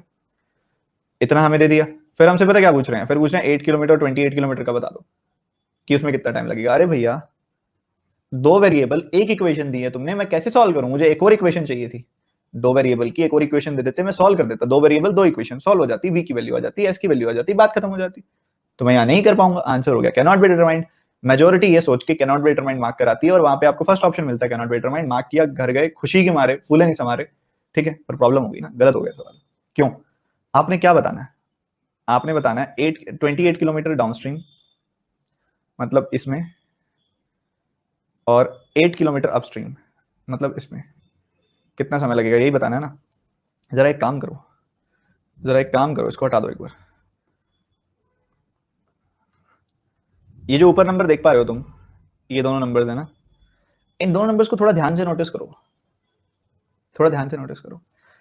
अगर मैं इसको 3 से डिवाइड कर दूं, इसको 3 से डिवाइड कर दूं, और इसको भी 3 से डिवाइड कर दूं, तो मैंने क्या किया, एक तरह से पूरी इक्वेशन को लेफ्ट हैंड साइड और राइट हैंड साइड 3 से डिवाइड कर दिया, जो कि मैथमेटिकली बिल्कुल ठीक है, कोई मैंने गलत चीज नहीं की। पर उससे मुझे मिला क्या? 3 से काटा 28, 3 से काटा 8, 28 बटे वी प्लस एस प्लस 8 बटे V minus S is equal to 2 hours. मतलब 28 किलोमीटर वी प्लस एस की स्पीड से 8 किलोमीटर वी माइनस एस की स्पीड से 2 घंटे में तुम पहुंच जाओगे। आंसर आ गया 2 घंटे। पर ये तो प्रॉब्लम है फिर, ये तो अब ये कैसे पता चलेगा कब होगा कब नहीं होगा? हमेशा जब भी ऐसे कॉन्टेक्स्ट में तुम्हारे पास सवाल आए, सबसे पहला काम पता है क्या किया करो? सबसे पहला काम किया करो, डाउनस्ट्रीम के डिस्टेंस की और अपस्ट्रीम के डिस्टेंस की रेशियो निकाल लिया करो। ठीक है, रेशियो निकाल लो। क्या रेशियो आ रही है? 12 से काटोगे 7:2 की रेशियो आ रही है। फिर वो वाला डिस्टेंस देखो जो उन्होंने पूछा है, डाउनस्ट्रीम का कितना है 28, अपस्ट्रीम का देखो कितना है 8, इसकी रेशियो निकाल लो। 4 से कैंसिल किया 7:2। अगर ये दोनों रेशियो सेम आ जाए, तो तुम उस तरीके से, जिस तरीके से मैंने अभी किया था, तुम मल्टीप्लाई करके आंसर निकाल सकते हो। अगर रेशियो सेम नहीं आती है तो तुम नहीं निकाल सकते। फिर वही कॉन्सेप्ट आ जाएगा कि दो वेरिएबल सिंगल इक्वेशन कैसे सॉल्व करें। ठीक है, तो ये ध्यान रखना है इस सवाल में, ऐसे सवाल में इस बात का ध्यान रखना है आपने। समझे कि नहीं समझे? सर 7:2 से कैसे करेंगे? नहीं, वो बस ये चेक करना होता है कि दोनों तरफ 7:2 है ना, तभी आप इनके बीच में कोई रिलेशनशिप बना सकते हो। ठीक है, एक बार मैं दोबारा बता देता हूं। देखो, सबसे पहली बात, 84 किलोमीटर v प्लस एस की स्पीड से जा रहे हैं, 24 किलोमीटर v माइनस एस की स्पीड से जा रहे हैं, और इसमें 6 घंटे लग रहे हैं। और हमसे पूछा जा रहा है कि अगर 28 किलोमीटर v प्लस एस की स्पीड से जाओ और 8 किलोमीटर v माइनस एस की स्पीड से जाओ, तो उसमें कितने घंटे लगेंगे, ये पूछा जा रहा है आपसे। ठीक है जी, बहुत अच्छी बात है, पूछा जा रहा है। तो पता क्या होगा, एक ऐसा नंबर जिससे मैं दोनों तरफ मल्टीप्लाई कर दूं और मेरा 84 बन जाए 28 और 24 बन जाए 8, वो कौन सा होगा? 84 को अगर मैं 3 से डिवाइड कर दूं तो मुझे 28 मिल जाएगा, और 24 को अगर मैं 3 से डिवाइड कर दूं तो मुझे 8 मिल जाएगा। वैसे ही अगर मैं 6 को 3 से डिवाइड कर दूं तो मुझे मिल जाएगा 2। तो मुझे यहाँ पे आंसर पता चल जाएगा कि यहाँ 2 घंटे लगेंगे। बट ये कब कब पॉसिबल है? अब मान लो सवाल तो ये भी आ सकता था कि बताओ 24 किलोमीटर अपस्ट्रीम और 7 किलोमीटर डाउनस्ट्रीम जाना है, सॉरी 24 किलोमीटर डाउनस्ट्रीम और 7 किलोमीटर अपस्ट्रीम जाना है, बताओ कितनी देर लगेगी? तो तुम वो नहीं बता सकते। तो ऐसे बार बार क्या करेंगे, चेक कैसे करेंगे बार बार? मैंने आपको सिखाया ये कि अगर बार बार ऐसा होता है, कभी ऐसा क्वेश्चन आपके सामने आता है, तो कभी ऐसा होगा कि आप कैलकुलेट कर पाओगे, कभी ऐसा होगा कैलकुलेट नहीं कर पाओगे। तो कब कब आपको कोई ऐसा नंबर मिल जाएगा जो दोनों जगह पे मल्टीप्लाई करके नीचे वाली वैल्यूज आपको दे देगा। सेम नंबर, किसी सेम नंबर से मल्टीप्लाई करोगे आप, और आपको इस वैल्यू से ये वाली वैल्यू मिल जाएगी और इस वैल्यू से ये वाली वैल्यू मिल जाएगी। ऐसा कब होगा? जब आपकी इन दोनों नंबर्स की रेशियो इन दोनों नंबर्स की रेशियो के बराबर होगी। तो 84 24 की रेशियो होती है 7:2, और 28 8 की रेशियो भी होती है 7:2। ये दोनों बराबर है ना, ये सेम है ना, तो आपको ऐसा कोई ना कोई नंबर मिल जाएगा जिससे आप मल्टीप्लाई करोगे और आपका आंसर आ जाएगा। तो 84 को यहां पे देखना आप ध्यान से जरा,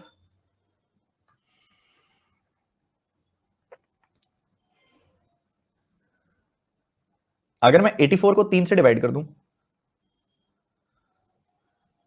मतलब पहले वाले पार्ट में मल्टीप्लाई कर दूं, इधर भी मैं 1/3 से मल्टीप्लाई कर रहा हूं और इधर भी मैं 1/3 से मल्टीप्लाई कर रहा हूं, तो तीनों जगह मैंने 1/3 से मल्टीप्लाई कर दिया, आरएचएस में भी एलएचएस में भी, जो कि मैथमेटिकली करेक्ट है। 3 से काटा 28 आ गया, देखो 3 से काटा 8 आ गया, 3 से काटा 2 आ गया, तो 28 किलोमीटर डाउनस्ट्रीम, 8 किलोमीटर अपस्ट्रीम जाने में 2 घंटे लगेंगे।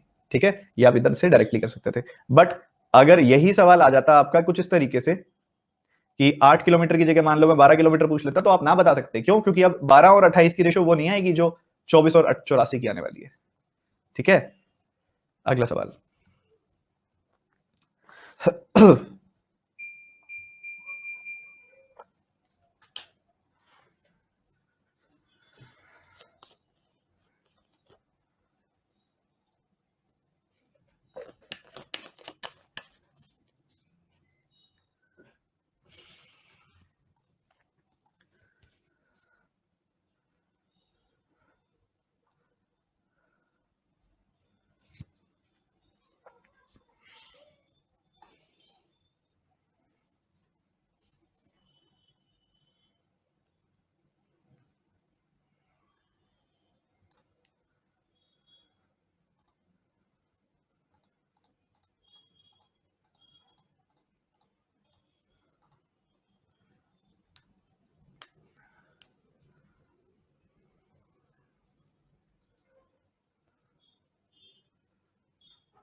देखिए समझिए ध्यान से, कह रहे कि एक इंसान है जो 280 किलोमीटर डिस्टेंस पे स्विम करता है और वापस आ जाता है, जाकर वापस आ जाता है, 280 किलोमीटर जाता है फिर 280 किलोमीटर वापस आ जाता है और उसको 24 घंटे लगते हैं। ठीक है, अच्छी बात है। फिर मेंशन किया जा रहा है कि आगे एक बहुत इंपॉर्टेंट लाइन है, इस लाइन से आपका पूरा सवाल सॉल्व हो जाएगा। कह रहा है he finds that he can row 7.5 kilometre with the stream in the same time as 12.5 kilometre against the stream. उसने नोटिस किया कि जितनी देर मुझे 17.5 किलोमीटर विद द स्ट्रीम जाने में लगी, उतनी ही देर मुझे 12.5 किलोमीटर अगेंस्ट द स्ट्रीम जाने लगी। तो एक तरीके से वो टाइम कांस्टेंट कर रहा है। अब क्या, कौन सा फैक्टर कांस्टेंट कर रहा है? Time constant. और कांस्टेंट टाइम के अंदर जो डिस्टेंस की रेशियो है वो है 17.5 और 12.5। ठीक बात है, ये डाउनस्ट्रीम का है, ये अपस्ट्रीम का है, क्योंकि ये विद द स्ट्रीम है, ये अगेंस्ट द स्ट्रीम है, और ये अभी डिस्टेंस की रेशियो है। अगर आप इसको 2.5 से कैंसिल करते हो तो यहाँ पे आपको 7 मिलेगा, यहाँ पे आपको 5 मिलेगा। 7:5 की रेशियो आई है डिस्टेंस की। अगर डिस्टेंस की रेशियो 7:5 है तो स्पीड की रेशियो भी 7:5 होगी। ऐसा क्यों? ऐसा क्यों स्पीड की रेशियो क्यों 7:5 होगी? क्योंकि जब टाइम कांस्टेंट होता है तो डिस्टेंस की रेशियो और स्पीड की रेशियो बराबर होती है। ठीक है, अच्छी बात है। हमने इस लाइन का इस्तेमाल कर लिया और जो काम की चीज थी वो निकाल लिया। अब इस लाइन का यूज खत्म हो गया। इस लाइन का यूज क्या था निकालने के लिए? इस लाइन का यूज था ये निकालने का, जो हमने निकाल लिया कि स्पीड की रेशियो क्या है डाउनस्ट्रीम और अपस्ट्रीम। बाकी किसी चीज की जरूरत नहीं है, निकाल लिया हमने, हटाओ बाकी सब। मतलब हमें पता चल गया कि डाउनस्ट्रीम स्पीड और अपस्ट्रीम स्पीड की क्या रेशियो है। ठीक है, अब एक इंसान है जो पहले 280 किलोमीटर गया है और फिर 280 किलोमीटर वापस आया है। 280 किलोमीटर गया फिर 280 किलोमीटर वापस आया। डिस्टेंस तो कांस्टेंट हुआ ना, यहां से लेकर यहां तक गया और यहां से लेकर यहां तक आया। डिस्टेंस दोनों केसेस में कांस्टेंट है। अगर डिस्टेंस कांस्टेंट है तो जो स्पीड की रेशियो उससे उलट टाइम की रेशियो। अब डाउनस्ट्रीम स्पीड की अगर मैं बात करूं, अगर मैं स्पीड की बात करूं तो यहाँ पे डाउनस्ट्रीम है, मान लो यहाँ पे अपस्ट्रीम है, तो डाउनस्ट्रीम टू अपस्ट्रीम स्पीड की रेशियो है 7:5। तो टाइम की रेशियो क्या होगी? टाइम की रेशियो होगी 5:7। पर टाइम तो 24 घंटे लगा उसको। 24 घंटों को अगर मैं ब्रेक करूं 5:7 में, तो मुझे मिलेंगे 10 घंटे और 14 घंटे। ठीक है, ये भी सही है। हमने बताना है स्पीड ऑफ स्ट्रीम। तो बच्चों एक बात बताओ, अगर 280 किलोमीटर कवर करने में इसे 10 घंटे लग रहे हैं तो स्पीड हो गई 28, और अगर 280 किलोमीटर कवर करने में इसे 14 घंटे लग रहे हैं तो स्पीड हो गई 20। 28 kilometre per our and 20 kilometre per our. ठीक है, ये डाउनस्ट्रीम स्पीड है, ये अपस्ट्रीम स्पीड है। हमने स्पीड ऑफ स्ट्रीम बतानी है तो सब्ट्रैक्ट करके 2 से डिवाइड कर दो। सब्ट्रैक्ट किया 8 आया, 2 से डिवाइड किया 4 आया, 4 आया। ठीक है जी, बताएंगे सारे बच्चे एक साथ। बढ़िया क्वेश्चन था, अच्छा दिमाग लगने वाला क्वेश्चन था।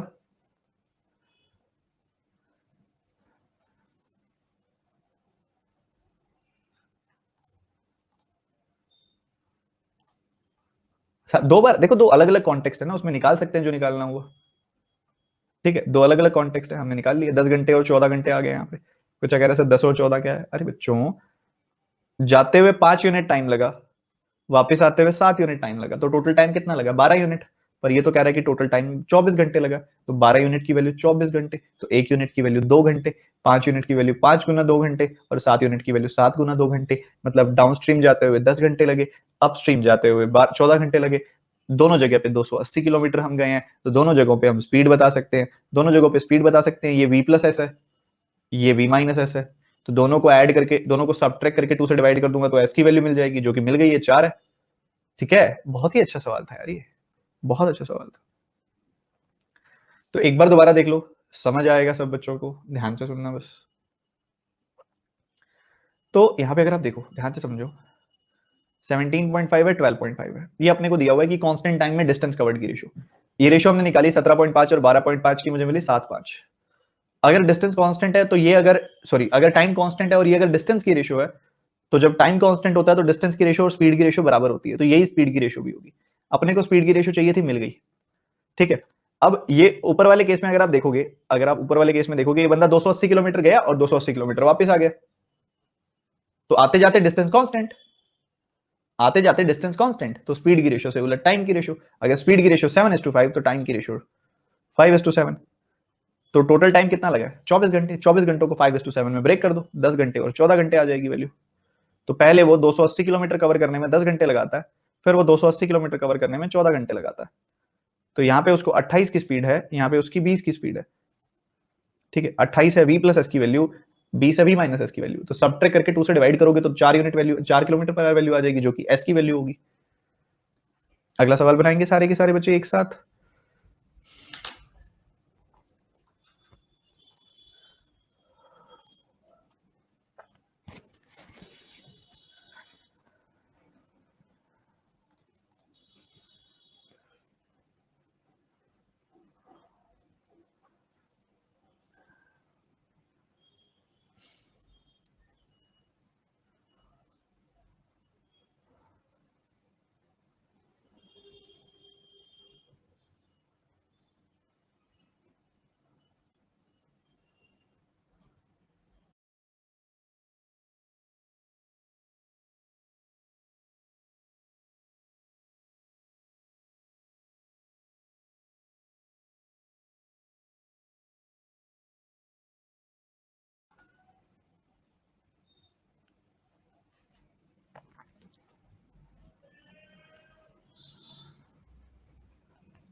देखो सारे बच्चे, ये 1/9 क्या होता है, 10/9। 10/9 अगर मीटर पर सेकंड में वैल्यू है, तो किलोमीटर पर आवर में चेंज करने के लिए 18/5 से मल्टीप्लाई कर दूं। 5 का 2 टाइम्स, 9 का 2 टाइम्स, 2 2 जा 4, तो ये आ गया 4 किलोमीटर पर आवर। ठीक है जी, अच्छी बात है। ये किसकी स्पीड है, स्ट्रीम की स्पीड है, क्योंकि स्ट्रीम इससे चल रही है। फिर वो कह रहा है कि एक बोट है जो 40 किलोमीटर अपस्ट्रीम जाती है, फिर वापस आ जाती है स्टार्टिंग पॉइंट पे, उसको 7.5 घंटे लगते हैं। Speed of boat and still water बता दो। 40 किलोमीटर जाती है, 40 किलोमीटर जाके वापस भी आ जाती है और कुल मिला के उसको 7.5 घंटे लगते हैं। ठीक है, अच्छी बात है। एक चीज आपको दी हुई है, वैल्यू दी हुई है, तो आप देखो, मान लो डिस्टेंस कांस्टेंट करते हो, स्पीड की रेशो से उलट टाइम की रेशो, ना टाइम की रेशो आपके पास ना स्पीड की रेशो है, तो यहाँ रेशो बेस्ड मेथड नहीं लगाया जा सकता। फिर क्या लगाएंगे, देखिए समझिए। 40 किलोमीटर गए, 40 किलोमीटर गए, पहले अपस्ट्रीम गए तो v माइनस एस की स्पीड थी। फिर 40 किलोमीटर गए, डाउन स्ट्रीम गए, v प्लस एस की स्पीड थी। और डिस्टेंस ओवर स्पीड टाइम मिल गया। टोटल टाइम इनको लगा 7.5 घंटे।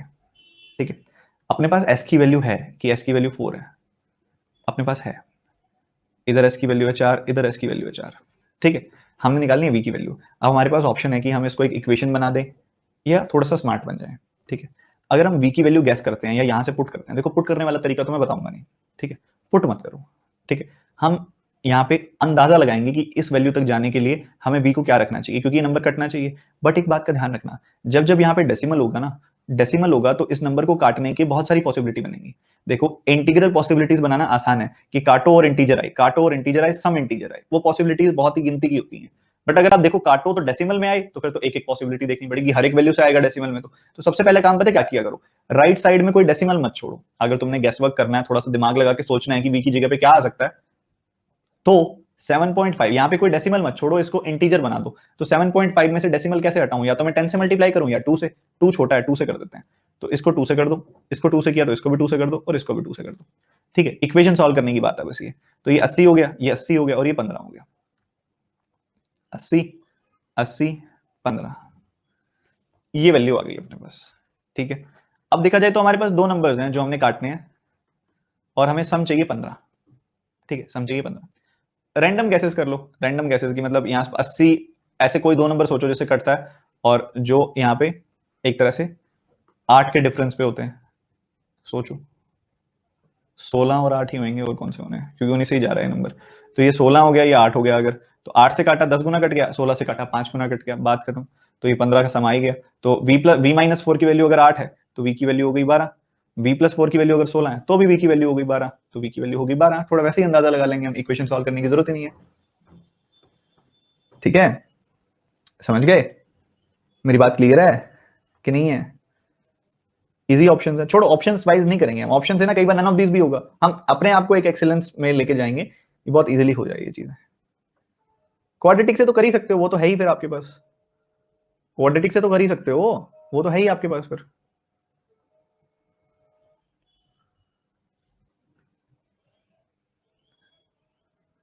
मैं दोबारा बता देता हूँ, कोई बात नहीं। सर बीच में प्लस कैसे आया? ओहो, वो तो टोटल टाइम आपको बता रहा है ना, कि टोटल टाइम उसको 7.5 घंटे लगे हैं। कई बच्चे ऐसे हैं समय यहाँ पे जो बहुत लेट आए हैं आज की क्लास में, उनको समझ नहीं आएगा। और दूसरी बात, टाइम स्पीड एंड डिस्टेंस का बेसिक्स देख लो, मैं कल भी आपको यही बोल रहा था, क्योंकि इसमें टाइम स्पीड एंड डिस्टेंस के ही बेसिक्स लग रहे हैं एक तरह से इनडायरेक्टली। अब कई बच्चों को बेसिक फॉर्मूला भी याद नहीं है, कई बच्चे ये बोल रहे हैं सर 80/v-4 क्यों किया होगा। यार डिस्टेंस को स्पीड से डिवाइड करूंगा तो टाइम मिलेगा ना मुझे। ठीक है, डिस्टेंस को स्पीड से डिवाइड करूंगा तो टाइम मिलेगा।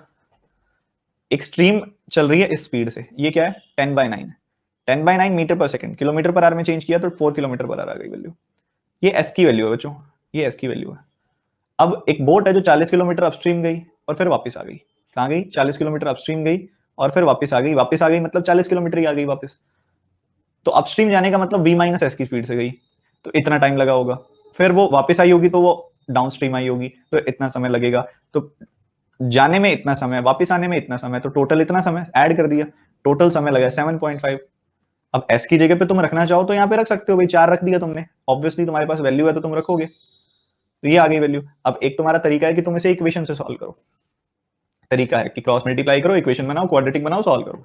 दूसरा तरीका ये है कि थोड़ा सा स्मार्ट अप्रोच लगाओ। ठीक है, स्मार्ट अप्रोच में मैंने तुमको बताया कि तुम इवन इवन नॉर्मल तरीके से चेक कर सकते हो कि काटने पे 7.5 का सम आए। बट यार यहाँ पे अगर डेसिमल होगा ना तो तुम्हें बहुत सारी पॉसिबिलिटीज बनानी पड़ेंगी, हमने लिमिटेड पॉसिबिलिटीज में आंसर निकालना है।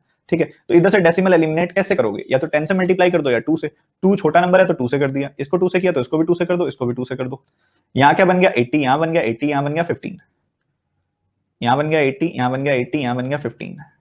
ठीक है, तो 80 का डिस्टेंस v-4 की स्पीड से, 80 का डिस्टेंस v+4 की स्पीड से, और टोटल 15 घंटे लग गए। ठीक है, तो 80 का डिस्टेंस अगर v-4 की स्पीड से, अब एक बात बताओ 80 को डिवाइड करने वाला नंबर, क्योंकि अभी 80 पूरा पूरा कटना चाहिए, क्योंकि सम एक इंटीजर है, सम एक इंटीजर है, तो ये पूरा पूरा कटना चाहिए ये 80। तो किस किस से कटता है 80, बता तो दो मुझे। आप कहोगे सर 40 से कटता है, आप यहाँ 40 रख दो, एक बार 40 रखोगे यहाँ पे, तो तुमने एक तरह से एक वैल्यू 40 ले ली, तो दूसरी वैल्यू क्या आएगी 48 आएगी। 48 से तो नहीं कटता ये पूरा पूरा। तो और बात ये नहीं है कि कटता है या नहीं कटता, बात ये 40 से काटोगे 2 आएगा, 48 से काटोगे उससे भी छोटा आएगा, तो 15 थोड़ी ना सम आ जाएगा। तो कोई छोटा नंबर देखो, और छोटे नंबरों में मेरे हिसाब से 80 को काटने वाले नंबर्स 8, 16 ये नंबर्स ही दिखाई देते हैं, या 20 दिखाई देता है। ठीक है, तो ये नंबर्स हैं जो आपके दिमाग में आएंगे यूजुअली, जो 15 तक इसको पहुंचा सकते हैं। तो हमने देखा 8 और 16 से बात बन रही है। जब तुम 8 से काटोगे 80 को तो 10 आएगा, 16 से काटोगे 80 को तो 5 आएगा। मैंने ये क्वेश्चन ऑब्वियसली बहुत पहले कभी सॉल्व किया था जब ये पढ़ाया जा रहा था, मुझे भी याद नहीं है इसका क्या आंसर है। मैंने भी आपके सामने एक नॉर्मल तरीके से किया इसको सॉल्व, और नॉर्मल तरीके से किया, मुझे भी इजीली पता लग रहा है यहाँ पे कि ये 8 से कट रहा है, 10 बना रहा है। 16 से काटोगे मतलब अगर आप v+4 की जगह, v-4 की जगह पे अगर आप 8 रख देते हो तो ये 10 बार कट गया।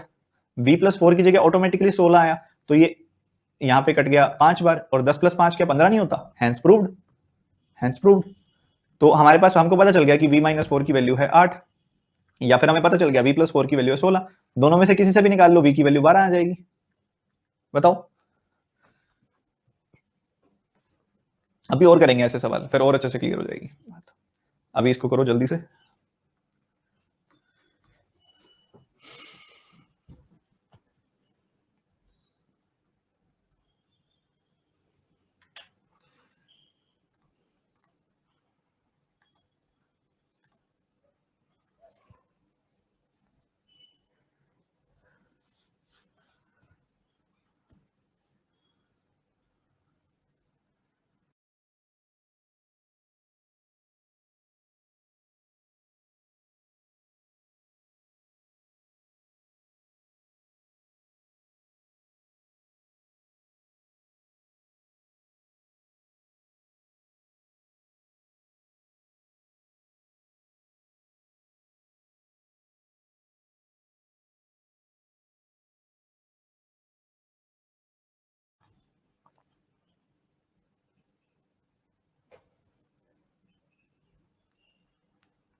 बताइए जल्दी से बताइए। नहीं बना सर, नहीं बना। ये थोड़े से डिफरेंट क्वेश्चन हैं, एक आध क्वेश्चन ही है ऐसा जो हो सकता है। सर 16 और 24 भी तो सोच सकते थे, तो 80 को 24 से काटोगे डेसिमल में आंसर नहीं आएगा। नहीं लाना ना डेसिमल में, इंटीजर बताओ, क्योंकि सम एक इंटीजर है, तो 99% केसेस में वो इंटीजर ही बनेगा। नहीं बना सर, क्योंकि है थोड़ा सा टेढ़ा सवाल, इस वजह से नहीं बना। वो कह रहा है कि एक मोटर बोट है जो अपस्ट्रीम जाती है 90 किलोमीटर, वापस आ जाती है। It took the boat 8 hours to complete the round trip. 90 kilometre गई ये ट्रेन, v प्लस एस की स्पीड से गई, 90 किलोमीटर वापस आई, v माइनस एस की स्पीड से आई, टोटल टाइम लग गया 8 घंटे। उसके बाद वो कह रहे हैं कि अगर speed of river twice as high, अगर हम स्पीड ऑफ रिवर को ट्वाइस हाई कर देते, ट्वाइस हाई कर देते हैं, तो उसको 10 घंटे लगते हैं। यही बातें, यही बात है, बताओ। ये दो चीजें बोल रहा है वो, पहले तो इतना बता दो मुझे, इसमें कोई दिक्कत दुविधा संदेह तो नहीं है, मुझे बता दो। है तो भी बता दो, नहीं है तो भी बता दो। पक्का? चलिए बहुत बढ़िया, सयाने हो गए तुम तो, सयाने हो गए तुम तो बहुत ज्यादा। अब ये 4 अलग अलग वैल्यूज हैं और ये सारी वैल्यूज 90 को काट रही हैं, सारी वैल्यूज। चलो आप एक बात बताओ, वैल्यूज जो 90 को काटती हैं वो कौन कौन सी होती हैं? आप कहोगे सर 9 होती हैं। एक जनरल सा सवाल पूछ रहा हूँ, बहुत जनरल सा सवाल। 90 को काटने वाली वैल्यूज कौन सी होती हैं? सबसे पहले कोई वैल्यू 90 को काटती है तो वो 5 होती है, फिर उसके बाद वो 90 को 9 काटेगी। ठीक है, इंटीजर बनाना है ना, जो इंटीग्रल काटती है। एक सिंपल सी अंडरस्टैंडिंग वैसे पूछ रहा हूँ। ठीक है, 15 भी काटती है 90 को। ठीक है, इसके बाद अगर आप इसको कैंसिल करना चाहो तो उसके बाद जाके 30 काटती है ये वैल्यू इसको। ठीक है, और ऐसे ही नंबर आगे 45 भी आता है, उसके बाद नहीं आता कोई। इसके अलावा क्या और कोई वैल्यू जो 15 इसको 90 को काटती हो बता दो, मैंने ना लिखी हो तो। जो काटती हो 15 को, इसको 90 को, 10 भी काटती है, 18 भी काटती है। और बताओ। 3 बहुत छोटी वैल्यू होगी, 3 लिखना ठीक नहीं है, 3 तो बहुत छोटी वैल्यू होगी। ठीक है, हाँ 6 भी काटती है, 6 भी वैसे बहुत छोटी होगी तो मैंने नहीं लिखी इस वजह से। ठीक है, 6 भी बहुत छोटी होगी। ठीक है, अब बड़ी बात पता क्या है, बड़ी बात पता क्या है, हमने ऐड करनी है, हमने ऐड करनी है। मतलब यहाँ पे मैं वैल्यू कोई रखूं, उसको ये काट दे, उसमें जोड़ के मुझे 8 चाहिए। समझ रहे हो? समझ रहे हो ना? तो पक्की बात है वो वैल्यू 5 नहीं हो सकती, क्योंकि तुम 5 से काटोगे तो वो 90 को 18 बना देगी। 18 तो सम्मी नहीं है। वो वैल्यू 9 नहीं हो सकती। क्यों नहीं हो सकती? क्योंकि 9 को तुम यहां से काटोगे, 9 से काटोगे मान लो, तो ज्यादा ज्यादा 10 बन सकता है, फिर इसका ये कहां जाएगा? वैसे ही वैल्यू 6 भी नहीं हो सकती, वैसे ही वैल्यू 10 भी नहीं हो सकती, क्योंकि इधर से 1 घंटा तो आने से रहा, 90 तो होने से रही है स्पीड की, 1 घंटा आ जाएगा। ठीक है, ये कुछ गिने चुने नंबर्स बच जाते हैं। ठीक है, कुछ गिने चुने नंबर्स बच जाते हैं। तो किन के कॉम्बिनेशन से तुम्हें आंसर मिल रहा है, बस ये देख लो। अब मान लो एक जगह मैं 30 पुट कर देता हूं, मान लो यहां मैंने 30 पुट कर दिया। ठीक है, तो मुझे यहाँ 3 मिला, यहाँ 5 किससे मिलेगा? 18 से मिलेगा। ठीक है, तो 30 और 18 आ गई वैल्यू। ठीक है, अच्छी बात है। और यहाँ पे अगर मैं देखूं इसके अलावा कोई पॉसिबिलिटी जो यहाँ ऑपरेट करती हो, मान लो यहाँ पे मैं बड़ा, इससे बड़ी वैल्यू पुट करनी है, मान लो मैं 45 पुट कर देता हूँ, तो यहाँ पे क्या वैल्यू आ जाएगी? यहाँ पे 2 आ गई, तो यहाँ 8 तो आने से रही। तो ऊपर वाली चीज ये एक बार आपके नंबर्स को सेटिस्फाई कर रही है, ये चीज 30 और 18। ठीक है, 30 और 18 यहाँ पे सेटिस्फाई कर रही है वैल्यू, तो जो चीज सेटिस्फाई कर रही है मैं उसको गलत थोड़ी बोलूंगा। सही चल रही है वैल्यू, पुट कर रहे हैं, सही निकल के आ रहा है। 30 आ रही है, 18 आ रही है, एक जगह सेटिस्फाई हो जाए, एक जगह बात बन जाए एक बार, क्योंकि ऑब्वियसली नॉर्मल इक्वेशन है तो इसको तुम बैठ के पूरा पेज भर दोगे, नहीं बनेगा, मैं इसे बता रहा हूं, तुम करके देख लेना बेशक। 30 और 18 से सेटिस्फाई हो रही है, 30 यहाँ पुट किया, 3 आया, 18 यहाँ पुट किया, 5 आया, 3 + 5 8। अगर ये दो वैल्यू सेटिस्फाई कर रही है तो 100% ठीक है, तुम इसको कोई गलत नहीं कर सकता वैल्यू। अब एक बात बताओ, अगर 30 वैल्यू इसकी है, 18 वैल्यू इसकी है, तो v की वैल्यू क्या होगी? v की वैल्यू क्या होगी बताना जरा। v की वैल्यू होगी इनका सम बाय 2 यानी कि 24, और s की वैल्यू क्या होगी? इनका डिफरेंस बाय 2 यानी कि 6। वो कह रहा है इसको डबल कर दो, इसको डबल कर दो। मैंने कर दिया 24 को, इसको s को डबल कर दो, 6 को डबल कर दो, मतलब 12 कर दो, तो मैंने निकाला 36 आई वैल्यू। और उसके बाद 90 में से अगर यहाँ पे देखो 12 सब्ट्रैक्ट करती है तो 12 आ गई वैल्यू। ठीक है, बस यहाँ चेक कर लो कि ये चीज सेटिस्फाई कर रही है कि नहीं कर रही। 90/36 है, 90/12 से तुम्हें यहाँ पे 10 मिल रहा है कि नहीं मिल रहा है, ये देख लो बस। तो यहाँ पे तुमने मान लो कैंसिल किया, 9 से कैंसिल किया 10 आ गया, 9 से कैंसिल किया 4 आ गया, 10/4 आ गई वैल्यू। और इसको तुम अगर कैंसिल करोगे 3 से कैंसिल, इसको अगर तुम 6 से कैंसिल करते हो तो यहाँ 2 आ गया, और 6 से कैंसिल करते हो तो 15 आ गया। तो बेसिकली ये वैल्यू कितनी आ गई? 30/4। बस बन गई बात। सम करोगे तो ये 7.5 है, 2.5 है, सम किया 10 आ गई वैल्यू, बन गई बात। थोड़ी सी अंडरस्टैंडिंग से सवाल बन रहा है, बस थोड़ी सी अंडरस्टैंडिंग से। देख रहे हो, इक्वेशन बना के इसको तुम बहुत लेंथी कर दोगे। ठीक है, इक्वेशन बना के तुम इसको बहुत लेंथी कर दोगे। ठीक है, अब इसके साथ ही एक पॉसिबिलिटी और भी बन रही है, जो कई बच्चों ने पकड़ ली, कई बच्चों ने नहीं पकड़ी, कि अगर मैं इन दोनों का कॉम्बिनेशन बना दूं तो यहां मैं अगर 45 रख दूं तो 2 आ गई वैल्यू, यहां मैं अगर 15 रख दूं तो 6 आ गई वैल्यू, तो 2 और 6 सम 8 होता है। तुमने देखा इसकी वजह से तुम्हें v मिलेगा 30 और s मिलेगा कितना? 15। s को डबल कर दोगे जैसे ही तुम, s को जैसे ही तुमने डबल कर दिया तो v माइनस s तो 0 ही हो गया, तो ये अपने आप ऑप्शन हट गया। जब s को डबल कर दोगे तो ये ऑप्शन हट गया, 0 मिल गई, स्पीड 0 हो गई। बस, और कुछ बचा है तो बता दो। ये छोटी छोटी चीजें ना फटाफट से हो जाती हैं अगर आप दिमाग में बनाओ तो। ठीक है, और ये आज की क्लास का, और इवन आप, मैं बड़े बड़े क्वेश्चन भी बना दूंगा इस पॉइंट पे, समझ लो मेरी बात। मैं बहुत बड़े बड़े क्वेश्चन भी कर दूंगा इसके अंदर, मतलब इतने बड़े बड़े आपकी स्टेटमेंट वाले क्वेश्चन होंगे, वो भी मैं सेकंडों में बना दूंगा मैं, मतलब कि बहुत शॉर्ट तरीके से या फिर ऐसे तरीके से जो डुएबल हो। बट आप इस वाले क्वेश्चन को अगर आप नॉर्मल तरीके से बनाओगे तो भाई इसका और कोई इलाज नहीं है, इसमें पूरा पेज भरेगा, पूरा पेज भरेगा इसकी इक्वेशन को सॉल्व करते टाइम। ठीक है, तो इसको तो ऑब्वियसली या तो हम छोड़ देंगे, ऐसा क्वेश्चन अगर पेपर में आता है या तो हम छोड़ देंगे, ठीक है, या फिर हम इसको स्मार्ट तरीके से करेंगे। स्मार्ट तरीका तुम्हारे सामने रख दिया मैंने, क्या हो सकता है उसके बाद फिर अब, या फिर दूसरा ऑप्शन है छोड़ देना ऐसे सवाल को। ठीक है, मैं एक बार दोबारा बता देता हूं, ध्यान से सुन लो, क्विक दोबारा रिपीट, फिर अगला सवाल। 90 किलोमीटर गए, 90 किलोमीटर गए, ये 90 किलोमीटर गए हम, और एक तरफ जाते हुए v प्लस एस की स्पीड है, वापस आते हुए v माइनस एस की स्पीड है, टोटल टाइम लगे 8 घंटे। फिर वो कह रहा है एस को डबल कर देते हो, अगर तुम, अगर एस को डबल कर देते हो तुम लोग, तो ये v प्लस अब 2s से जाएगा, v माइनस 2s से जाएगा, तो ये लग गए 10 घंटे। ठीक है, कोई बड़ी बात नहीं है, चलेगा। 90 को काटने वाले कोई दो नंबर्स आपने सोचने हैं जो 90 को काटे और सम 8 भी बनाए, तो ऑब्वियसली हम 10 तक तो ले ही नहीं सकते नंबर जो 90 को काटता हो, क्योंकि उससे तो यहाँ पे ही 9 आएगा यार। तो मैंने थोड़े बड़े नंबर सोचे, यहाँ पे 45 काटता है, 30 काटता है, 18 काटता है, 15 काटता है, तो उससे दो कॉम्बिनेशन बन के आए जो इस कंडीशन को सेटिस्फाई कर रहे हैं। एक तो है 45-15, एक है 30-18। यहाँ पे मैं 30 रख दूं तो मुझे मिल रहा है यहाँ पे काटने पे 3, यहाँ मैं यहाँ पे रख दूं 18 तो यहाँ मिल रहा है मुझे काटने पे 5, तो 3 + 5 हो गया 8, 3 + 5 हो गया 8। ठीक है, तो ये सेटिस्फाई कर रहा है। तो एक तो ना, एक कंडीशन जो सेटिस्फाई कर रही है v प्लस एस की वैल्यू 30 और v माइनस एस की वैल्यू 18, और एक कंडीशन जो सेटिस्फाई कर रही है वो है 45-15, v प्लस एस की वैल्यू 45 और v माइनस एस की वैल्यू 15। एक तो ये सेटिस्फाई कर रही है वैल्यू। ठीक है, कोई बात नहीं, दोनों देख लेंगे। इधर से v की वैल्यू क्या आई 24, s की वैल्यू क्या आई, सब्ट्रैक्ट करके 2 से डिवाइड 12, 6 सॉरी, और इधर ऐड करके 2 से डिवाइड, v की वैल्यू क्या आई यहां से 30, सब्ट्रैक्ट किया 2 से डिवाइड किया, v की वैल्यू आई, s की वैल्यू आई 15। ठीक है, अच्छी बात है।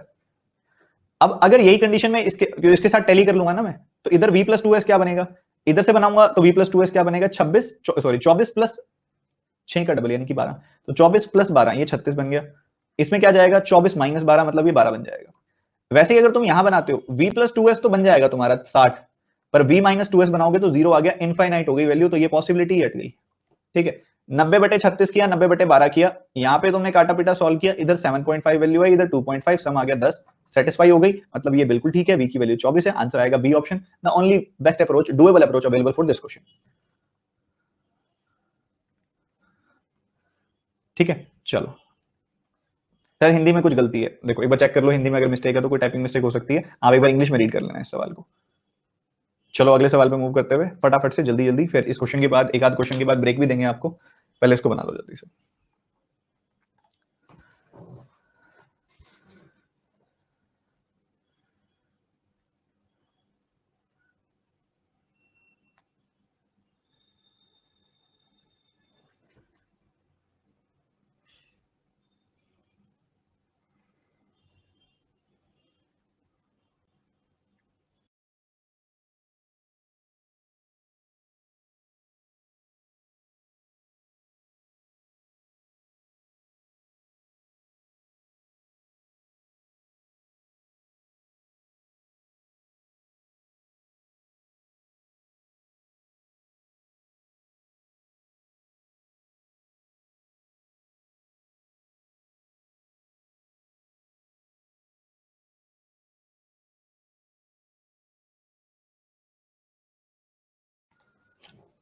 देखो सवाल को समझो, आपके पास दो पॉइंट्स हैं एक्स और वाई जो 232 मीटर दूर हैं, किलोमीटर दूर है।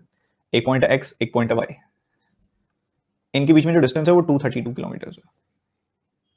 वो कहते हैं दो बोट्स हैं जो एक ही टाइम पे शुरू होती हैं पॉइंट एक्स से पॉइंट वाई से। ठीक है, दो बोट्स हैं एक ही टाइम पे शुरू होती हैं, स्ट्रीम फ्लो कर रही है एक्स से वाई की तरफ। स्ट्रीम फ्लो कर रही है किस तरफ? स्ट्रीम इस तरफ फ्लो कर रही है, एक्स से वाई की तरफ स्ट्रीम फ्लो कर रही है। कह रहे कितना समय मिलेगा उनको मिलने में? अगर उनकी स्पीड है 14, एक की स्पीड है 14, एक की स्पीड है 15। ठीक है, स्टिल वाटर में उनकी स्पीड बताई गई है आपको, v की वैल्यू 14 है और इधर से v1 मान लो इसको, और इसको v2 मान लो, v2 की वैल्यू 15 है। अब बच्चों यहाँ पे अगर आप नोटिस करो ये इधर जा रहा है, ये इधर जा रहा है, इन्होंने मिलना है। तो अगर इस डायरेक्शन में जाया जा रहा है, इन्होंने मिलना है, स्ट्रीम की डायरेक्शन में जा रहा है, तो इसको हम अपस्ट्रीम बोलेंगे, मतलब ये 14 प्लस एस की स्पीड से जा रहा है। और अगर आप इसको देखोगे तो ये स्ट्रीम के अगेंस्ट जा रहा है, मतलब हम बोलेंगे कि ये 15 माइनस एस की स्पीड से जा रहा है। हम इसको ऐसा बोलेंगे बच्चों, बिल्कुल ऐसा बोला जाएगा। तो अगर देखो एक बॉडी इस तरफ से आ रही है, एक बॉडी इस तरफ से आ रही है, एक बॉडी की स्पीड है ये, एक बॉडी की स्पीड है ये, तो रिलेटिव स्पीड क्या हो जाएगी इनकी? देखो ऑपोजिट डायरेक्शन में जब भी बॉडीज आती हैं उनकी रिलेटिव स्पीड उनकी स्पीड का सम होता है। ऐड कर दिया, एस से एस कट गया, 29 kilometre per our relative speed आ गई। तो 29 किलोमीटर पर आवर अगर रिलेटिव स्पीड आ गई और डिस्टेंस है 232, तो कितना समय लग जाएगा उनको? 232 ओवर 29, इतना ही समय लगेगा ना। जल्दी से बता दो सारे के सारे बच्चे एक साथ, कोई दिक्कत, कोई दुविधा, कोई डाउट। और ये इसका कितना है? 8 गुना है ये।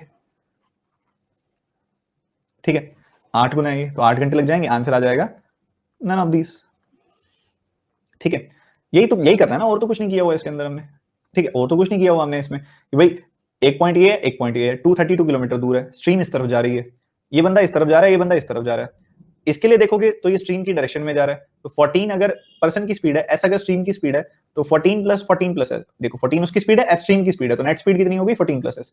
ये स्ट्रीम के अगेंस्ट जा रहा है, स्ट्रीम इस तरफ जा रही है, ये स्ट्रीम के अगेंस्ट जा रहा है, तो इसकी स्पीड है 15 और एस की स्पीड है यहाँ पे ऑपोजिट डायरेक्शन में, तो 15 माइनस एस। तो दो बॉडीज एक दूसरे की तरफ आ रही हैं और ये उनकी स्पीड्स हैं, तो रिलेटिव स्पीड क्या होगी? v1 plus v2।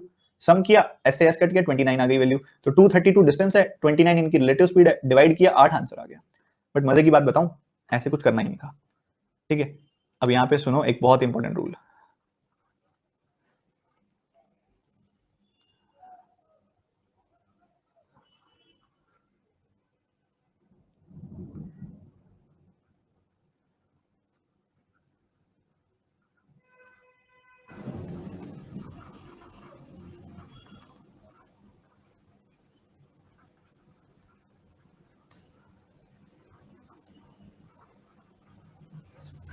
Relative speed में स्ट्रीम का इफेक्ट नल होता है, जीरो होता है, मतलब उससे कोई फर्क नहीं पड़ता।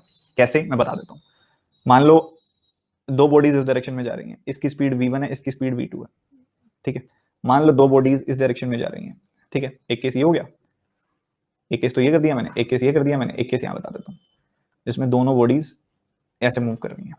ठीक है, सारी बता देता हूँ मैं, v1 v2 v1 v2 v1 v2।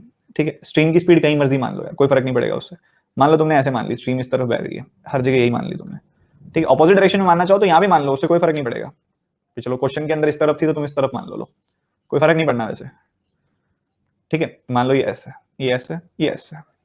अब v1 अगर ये देखो, ये ऑपोजिट डायरेक्शन में बह रहे हैं, तो इसकी नेट स्पीड कितनी होगी? v1 minus S. इसकी नेट स्पीड कितनी होगी? v2 minus S. देखो v1 in the direction of stream बह रहा है, तो ये v1 प्लस एस हो गई। v2 opposite direction of stream बह रहा है, तो v2 माइनस एस हो गई। v1 यहाँ पे देखोगे तो ऑपोजिट डायरेक्शन में बह रहा है, v2 अगर आप देखोगे तो इन द सेम डायरेक्शन बह रहा है। ठीक है, अब एक बात बताओ, दो बॉडीज चल रही हैं, सेम डायरेक्शन में जा रही हैं, अगर आपने रिलेटिव स्पीड निकालनी है उनकी तो कैसे निकालोगे? v1 माइनस v2 करते ना, तो करना जरा, v1 minus S minus v2 minus S, तो ये v1 माइनस v2 हो गई वैल्यू। इधर अगर आप देखो दो बॉडीज अगर जा रही हैं ऑपोजिट डायरेक्शन में, तो उनकी रिलेटिव स्पीड क्या होती है? उन दोनों का सम करना जरा, v1 plus S plus v2 minus S, S से एस कट गया, v1 प्लस v2 वैल्यू आ गई। अब ये देखो दो बॉडीज ऑपोजिट डायरेक्शन में जा रही हैं, तो उनका रिलेटिव स्पीड क्या होगी? उनके रिलेटिव स्पीड का सम, उनकी स्पीड्स का सम।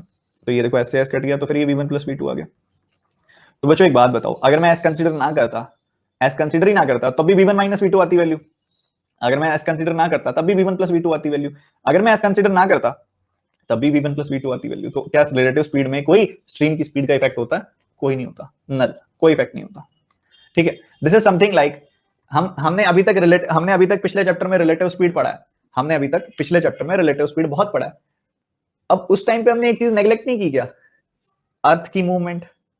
हम चल रहे हैं, हमारे साथ साथ अर्थ भी तो चल रही है, कभी सेम डायरेक्शन में, कभी अपोजिट डायरेक्शन में, क्योंकि हमारा भी तो मूव चेंज होता रहता है ना, एक ही डायरेक्शन में थोड़ी जाते हैं। अब अर्थ ऐसे घूम रही है, कभी हम अर्थ के साथ जा रहे हैं, कभी हम अर्थ के अगेंस्ट जा रहे हैं। तो क्या हमने अर्थ की स्पीड को कभी कंसिडर किया रिलेटिव स्पीड में? नहीं, क्योंकि अर्थ की स्पीड जितनी एक पर्सन के लिए उतनी दूसरे पर्सन के लिए। वैसे ही पानी भी जैसा एक पर्सन के लिए चल रहा है वैसा ही दूसरे पर्सन के लिए चल रहा है, तो उसका इफेक्ट जीरो हो जाता है जब आप रिलेटिव स्पीड निकालते हो। क्या मेरी बात समझ में आई? और ये आपको किसी किताब में नहीं मिलेगा, किसी टीचर के पास नहीं मिलेगा। जो मैंने अभी ये बात बताई है, हाँ अब पढ़ाने लगे होंगे, क्योंकि पिछले 2-2.5 साल से मैं पढ़ा रहा हूँ ऑनलाइन, तो अब पढ़ाने लग गए होंगे, बट ये किसी किताब में अवेलेबल नहीं है जो चीज यहाँ पे मैं बता रहा हूँ बोट एंड स्ट्रीम में। ठीक है, बहुत बढ़िया चीज है। अब इसके बाद अगर एक छोटी सी बात फिर ब्रेक देता हूं, तो ऐसे सवाल को अगर आपने सॉल्व करना था तो यहाँ पे आपको ऑटोमेटिकली एस को कंसिडर ही नहीं करना था, क्योंकि आप यहाँ रिलेटिव स्पीड निकाल रहे हो, तो एस देखना ही नहीं था आपने यहाँ पे। ठीक है, आपने बस ये देखना था कि एक बॉडी यहां से आ रही है 14 की स्पीड से, एक बॉडी यहां से आ रही है 15 की स्पीड से तो रिलेटिव स्पीड होगी 14 + 15 यानी कि 29। तो 232 का डिस्टेंस कवर करना है 29 की स्पीड से, 8 घंटे लग जाएंगे, बस इतना देखना था। ठीक है, चलो छोटा सा ब्रेक देता हूँ, पानी वानी पी लो, फिर फटाफट से रिज्यूम करते हैं। ब्रेक आपका शुरू हो चुका है, जिसने वॉशरूम जाना चाहिए फटाफट से वापस आइए।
तो चलिए रिज्यूम करते हैं हमारे सेशन को। अगला सवाल आपके सामने, एक स्विमर एक स्पेसिफिक डिस्टेंस पे जाता है, डाउनस्ट्रीम जाता है 15 घंटे, अपस्ट्रीम जाता है 27 घंटे। ये स्ट्रीम की स्पीड है, तो स्विमर की स्पीड बतानी है आपने, स्टिल वाटर में जल्दी से बताएंगे।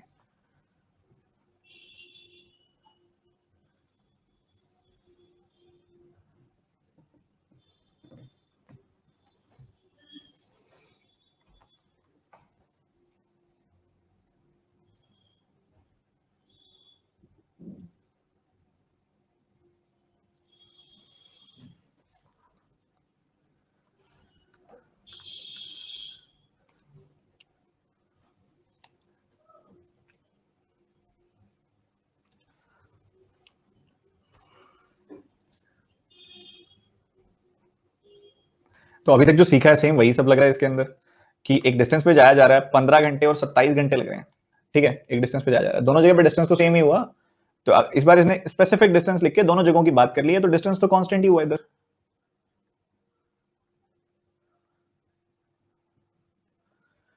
तो यहाँ डिस्टेंस कांस्टेंट है, तो टाइम की रेशियो क्या हुई? टाइम की रेशियो हुई 15:27। इसको आप 3 से कैंसिल करोगे तो यहाँ पे 5 मिलेगा और यहाँ पे 9 मिलेगा। टाइम की रेशियो हुई 15:9। अगर ऐसा है तो स्पीड की रेशियो क्या होगी? क्योंकि डिस्टेंस कांस्टेंट है तो स्पीड की रेशियो होगी 9:5। ठीक है, ये 9 कौन सी स्पीड है? ये 9 है v+s, और ये 5 कौन सी स्पीड है? ये है v-s। तो बच्चों v+s और v-s को अगर ऐड करके 2 से डिवाइड कर दो आप, तो v की वैल्यू मिल जाएगी 9 + 5/2 7, 9 - 5/2 यानी कि 2। तो 7 यूनिट की वैल्यू, और यहाँ पे आपके पास 7 यूनिट और 8 2 यूनिट की वैल्यू आ गई। वो कह रहा है स्ट्रीम की स्पीड है 8, मतलब 2 यूनिट की वैल्यू है 8, तो 1 यूनिट की वैल्यू हो गई 4। तो 7 यूनिट की वैल्यू क्या हो जाएगी? 7 × 4 यानी कि 28, 28। समझे कि नहीं समझे? आसान है, सब आसान है, एकदम आसान है। चलो बहुत बढ़िया, अगले सवाल की तरफ मूव करते हैं फिर। क्रिश 20 किलोमीटर स्विम करता है अपस्ट्रीम और 30 किलोमीटर स्विम करता है डाउनस्ट्रीम 7 घंटों में, और कुछ आगे डेटा दिया गया, फटाफट से सॉल्व करो।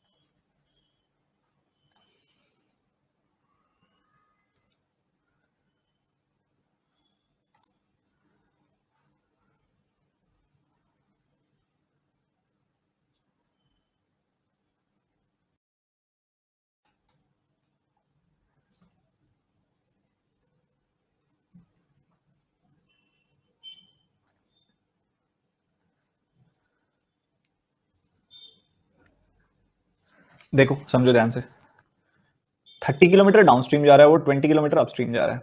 दूसरे केस में 50 किलोमीटर डाउनस्ट्रीम जा रहा है वो, और 12 किलोमीटर अपस्ट्रीम जा रहा है वो।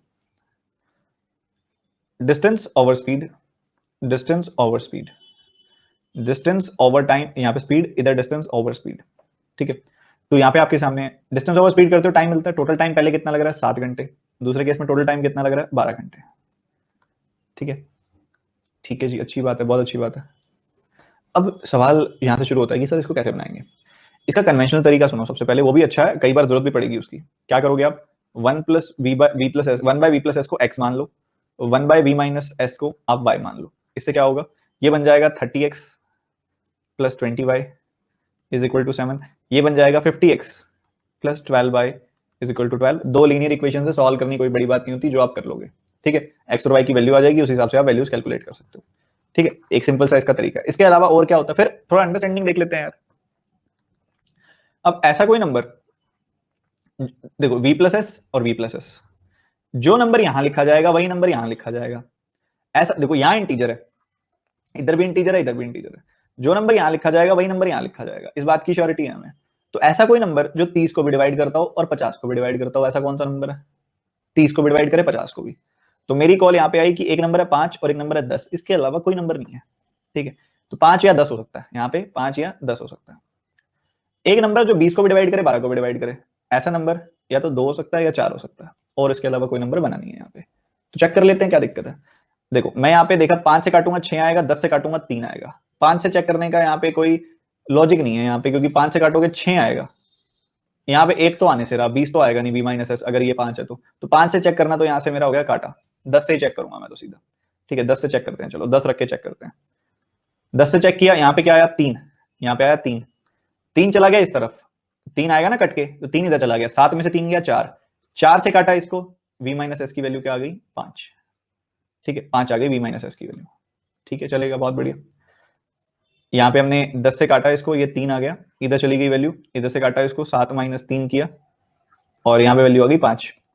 अगर मैं यहाँ से काटता हूँ, यहाँ पे 10 से काटा इसको, ठीक है, 10 से कैंसिल किया, तो यहाँ पे मुझे आगे क्या मिलेगा, कुछ गलत लिखा गया मैंने कहीं पे, 35 किलोमीटर अपस्ट्रीम। मैंने 12 कहाँ से उठा, अच्छा यहाँ से उठा लिया मैंने 12। आप बोल रहे होंगे सब बच्चे ये चीज, लो अब ये सिंपल हो गया, और ज्यादा सिंपल हो गया अब तो, ये 35 आएगा ना यहाँ पे।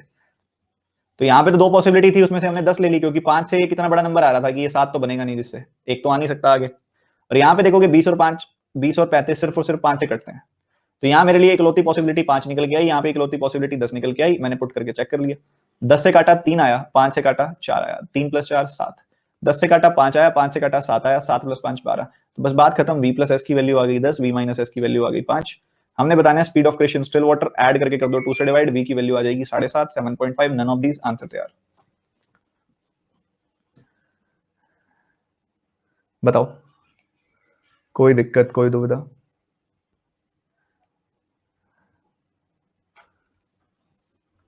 पर मैं एक बार दोबारा बताऊंगा, मेरा बनता है बताना, चाहे आपको समझ में आ गया है, फिर भी मैं एक बार तो दोबारा बताऊंगा।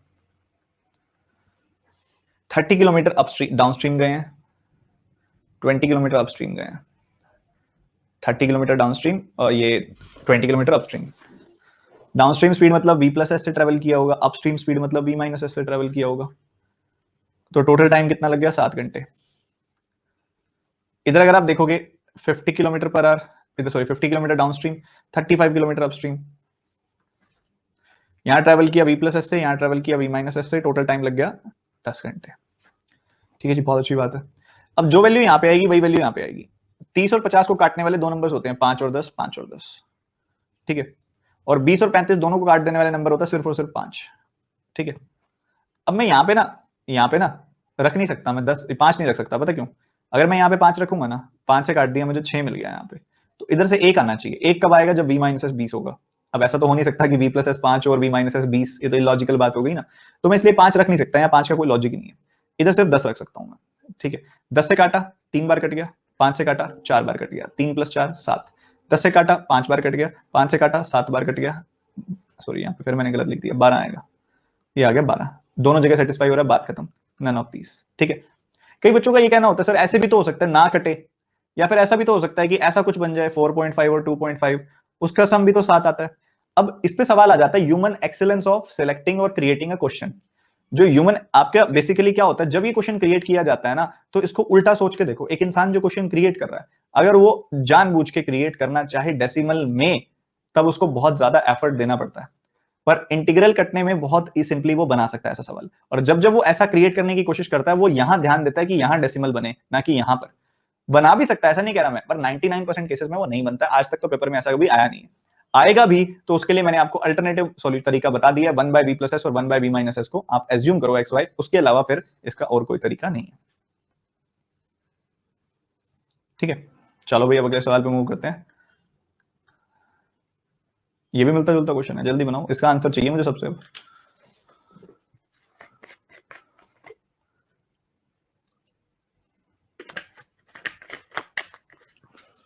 बाकी एक चीज तो मैंने नोटिस की है कि आपके आईबीपीएस वाले प्री में ज्यादा एफर्ट तो देते नहीं है क्वेश्चन क्रिएट करने में।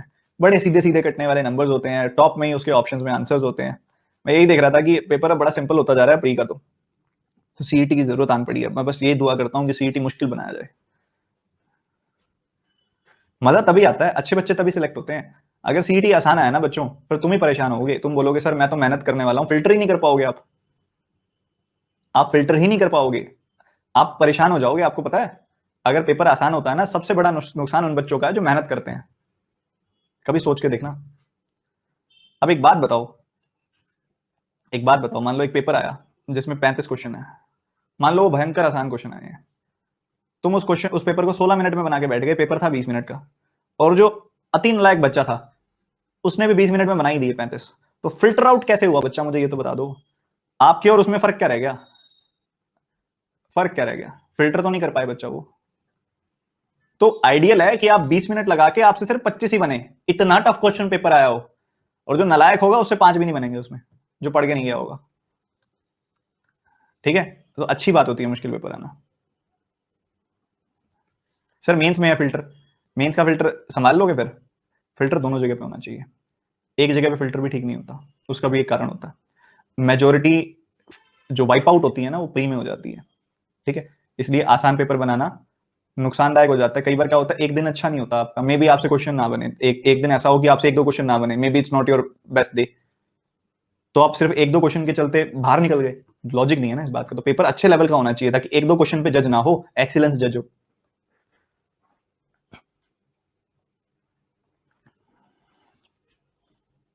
सर आप बनाइए, फिर तो हो गया तुम पास, मैंने बना दिया तो। Aman can row 60 km against the stream and 55 km with the current in 17 hours.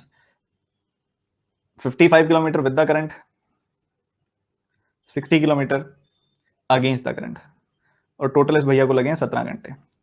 45 against the current, 132 with the current, और इनको लगे हैं 21 घंटे। ठीक है जी, परफेक्ट है। अब जो नंबर यहाँ पे आएगा वही नंबर यहाँ पे आएगा। हमें पता है 55 और 132 में ये 11 गुना 12 होता है, वो 5 गुना 11 होता है। तो 11 ही एक ऐसा नंबर है जो इनकी कॉमन कड़ी है। और अगर आप यहाँ पे देखोगे तो यहाँ पे नंबर 5 भी काटता है इसको, 15 भी काटता है इनको, 5 और 15 काटते हैं इनको। ठीक है, हमें ये पता है 5 और 15 इनको काट देते हैं। चलो हम 11 से जज कर लेते हैं। 11 से काटेंगे तो यहाँ पे 5 आएगा, 11 से काटेंगे तो यहाँ 12 आएगा। 5 आ चुका है, बाकी क्या चाहिए? 12 चाहिए। 12 चाहिए तो उसके लिए 5 ही रखना पड़ेगा फिर, क्योंकि 5 का ही 12 गुना होता है ये। और यहाँ पे 5 रखोगे तो 9 आ जाएगा, और 12 + 9 होता है 21। तो ठीक है, v + s की वैल्यू आ गई 11, v - s की वैल्यू आ गई 5। आपने बतानी है स्ट्रीम एस की speed of boat in still water add करके 2 से डिवाइड कर दो, v की वैल्यू आ गई 8। बताओ ऐसे बनाएंगे तो बच्चे घबराएंगे कि नहीं घबराएंगे साथ वाले? उनको दिखाना मत पेपर बस। Boat can travel 77 kilometre in 55 minutes. जल्दी बनाओ। अरे तुम में से कितने ऐसे बच्चे हो जो पेपर ऐसे छुपा के करते थे स्कूल के टाइम पे? ऐसे पेपर होता है ना, ऐसे ऐसे, ऐसे छुपा के करते होते हैं। कितने कितने ऐसे बच्चे थे? सच सच बताना स्कूल टाइम पे।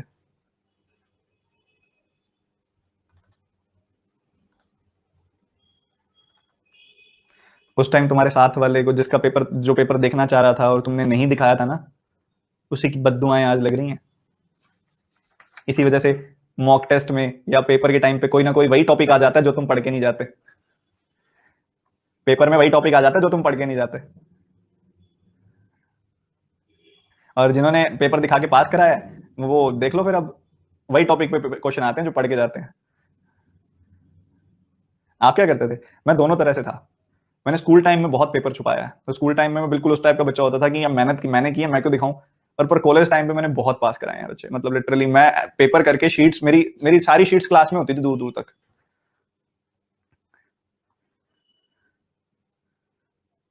बाद में इकट्ठी करनी पड़ती थी फिर।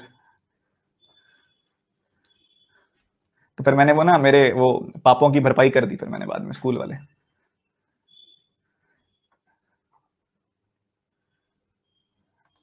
ठीक है, चलो सवाल की तरफ मूव करते हैं, बातें बहुत हुई। कह रहे कि एक बोट 77 किलोमीटर 55 मिनट्स में जाती है। आपकी 55 मिनट्स क्या होता है बच्चों? 55 मिनट्स होता है 11/12 आवर। ठीक है, अगर कोई बोट 77 किलोमीटर ट्रेवल कर रही है 11/12 आवर्स में, तो मतलब उसकी स्पीड कितनी हुई? ये 12 चला जाएगा ऊपर, 84 किलोमीटर पर आवर स्पीड हो गई। The ratio of the speed of boat in still water to the speed of stream is this. v and s की रेशियो हो गई 5:2। How much time the boat will take to cover 480 kilometre upstream. ठीक है जी, हमारे पास ये जो speed आई है ये कौन सी आई है? डाउन स्ट्रीम स्पीड आई है। देखो अगर v टू s की ये रेशियो है तो v प्लस एस क्या हो गया? 5+2 यानी कि 7, और v माइनस एस क्या हो गया? 5-2 यानी कि 3। तो आपके सामने है 3 यूनिट की वैल्यू कितनी है? 3 यूनिट की, ये 7 यूनिट की वैल्यू है 84, तो 1 यूनिट की वैल्यू कितनी होगी? 12। 3 यूनिट की वैल्यू होगी 3 गुना 12 यानी कि 36। ठीक है, तो v माइनस एस की वैल्यू होगी 36 किलोमीटर पर आवर। अब हमने क्या करना है भाई? 480 किलोमीटर जाना है, और वो भी अपस्ट्रीम, मतलब 36 की स्पीड से। तो कितना समय लग जाएगा? सबसे पहली चीज 12 से काट दो। 12 से काटा 40 आया, 12 से काटा 3 आया। हमारी क्लास खत्म भी होने वाली है, 5 मिनट पड़े हैं, आज तो पता ही नहीं चला। 40/3, 40/3 आपकी टाइम आ गया भाई, डिस्टेंस को स्पीड से डिवाइड किया, 40/3 टाइम आ गया। 40/3 टाइम को ना कैसे सिंप्लीफाई करना है इसको ऐसे देखो, 40 को लिखो 36 + 4/3, तो ये क्या बन गया? 36/3 प्लस 4, अरे सॉरी, 40 को लिखो 39, एक स्टेप बढ़ जाएगा ना इससे, 40 को लिखो 39 + 1, तो 39/3 क्या हो जाएगा? 13 + 1/3। अब 13 घंटे तो लगेंगे, उसके साथ मिनट कितने लगेंगे? अब 1/3 आवर लगना है यार, पूरे आवर में होते हैं 60 मिनट, तो 1/3 आवर में कितने होंगे? 20 मिनट, तो 30 घंटे लगेंगे और 20 मिनट लगेंगे। 30 घंटे, 13 घंटे सॉरी, और 20 मिनट, आंसर आ गया आपका। समझ गए कि नहीं समझे बताओ?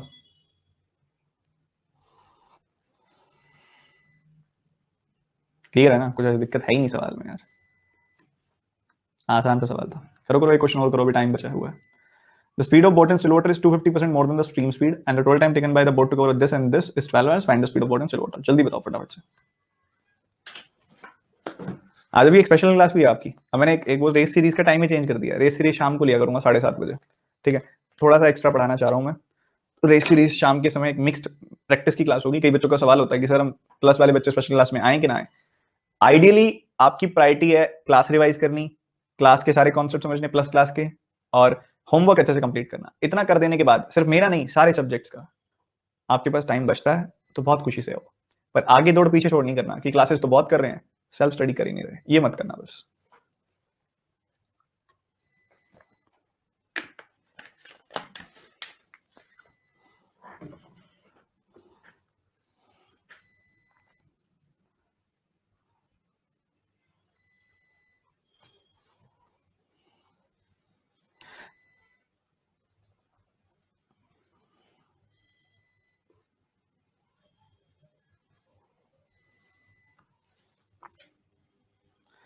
समझो दोबारा से, देखो समझो ध्यान से।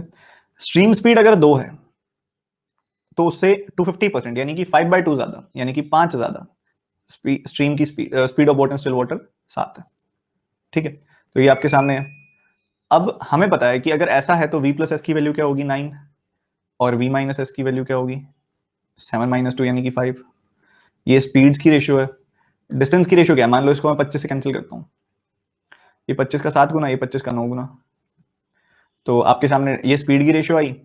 डिस्टेंस की रेशियो क्या है, डाउनस्ट्रीम में 9 यूनिट्स और अपस्ट्रीम में 7 units.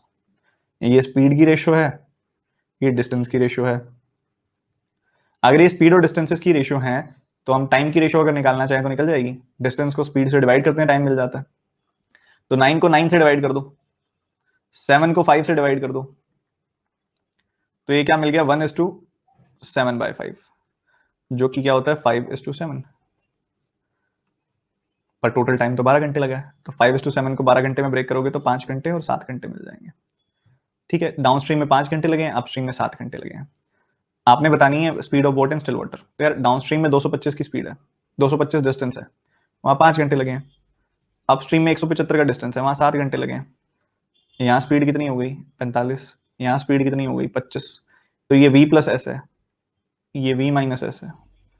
Speed of water and still water बताना है तो v प्लस एस और v माइनस एस को ऐड करके 2 से डिवाइड कर दो, तो v की वैल्यू तो 30 आ रही है। None of these. जल्दी से बताएंगे सारे के सारे बच्चे, क्या 35 आ रही है? अरे नहीं सॉरी, ऐड किया तो 70, 35 आ रही है। ठीक है 35 आ रही है, नॉट 30। तो v plus S v minus S का सम किया, बाय 2 कर दिया, आपको यहाँ पे आंसर मिल गया। सर रिपीट कर दो, कोई बात नहीं, रिपीट कर रहा हूँ, ध्यान से सुनो। आपको सबसे पहली बात 5/2 मोर करना था। अगर देखो s की वैल्यू 2 है तो उससे 5 ज्यादा 7 हो जाएगी v की वैल्यू, तो ये 7:2 की रेशियो है v और s की। तो अगर 7:2 की रेशियो है v to s की तो v प्लस एस क्या होगा 9, v माइनस एस क्या होगा 5। तो स्पीड की रेशियो आ गई 9:5। स्पीड की रेशियो 9:5 है। डिस्टेंस आपको दिया हुआ है डाउनस्ट्रीम में 225, अपस्ट्रीम में 175। रेशियो निकाल ली, डाउनस्ट्रीम का डिस्टेंस 9 है, अपस्ट्रीम का डिस्टेंस 7 है, तो 9:7 की रेशियो आ गई। डिस्टेंस की रेशियो है, स्पीड की रेशियो है, टाइम की रेशियो निकाल सकते हैं। Distance by speed, distance by speed, तो 9/9, 7/5, तो ये आ गई 1:7/5 की रेशियो। क्रॉस मल्टीप्लाई कर दिया, 5:7 की रेशियो आ गई, जो डाउनस्ट्रीम और अपस्ट्रीम में टाइम लगा। पर टोटल टाइम तो 12 घंटे का लगा। 12 घंटे को 5:7 में ब्रेक कर दिया हमने, तो 5 घंटे और 7 घंटे आ गई वैल्यू। अब हमें पता है कि डाउनस्ट्रीम में 225 डिस्टेंस ट्रेवल हुआ है, अगर उसमें 5 घंटे लगे हैं तो स्पीड 45 हो गई, 225/5। अपस्ट्रीम में 175 किलोमीटर डिस्टेंस कवर हुआ है और 7 घंटे लगे तो स्पीड हो गई 25। v प्लस एस की वैल्यू है, v माइनस एस की वैल्यू है, ऐड करके 2 से डिवाइड कर दो, v की वैल्यू आ गई। अब तो क्लियर है। एक बार आज की क्लास रिवाइज जरूर कर देना, ठीक है? आज की क्लास रिवाइज जरूर करनी है, और आप बोट एंड स्ट्रीम के क्वेश्चन बनाने शुरू कर सकते हो आज ही। एस बुक से बोट एंड स्ट्रीम के क्वेश्चन बनाओ, और बाकी कल इसको फिनिश कर देंगे चैप्टर को। कल तो क्लास ही नहीं है आपकी, मंडे को फिनिश कर देंगे इस चैप्टर को। है क्या कल क्लास? नहीं कल नहीं, आई थिंक। तो इसको हम कल खत्म कर देंगे, इस चैप्टर को फिनिश कर देंगे, ठीक है? जब भी नेक्स्ट क्लास होगी तब। और अभी आप बनाना शुरू कर सकते हो, इतना सिखा दिया मैंने कि आपके कोई क्वेश्चन अटकेंगे नहीं। आप में से अगर कोई स्टूडेंट नया है तो टारगेट ग्रुप में ज्वाइन हो जाओ, वहीं आपको सॉल्व करने के लिए पीडीएफ्स मिलेंगी, पिन की गई फाइल चेक कीजिएगा, और उसके साथ स्क्रॉल करके P1 P2 P3 Hindi medium PDFs भी चेक कर लीजिएगा, ठीक है? So bye, take care and God bless you.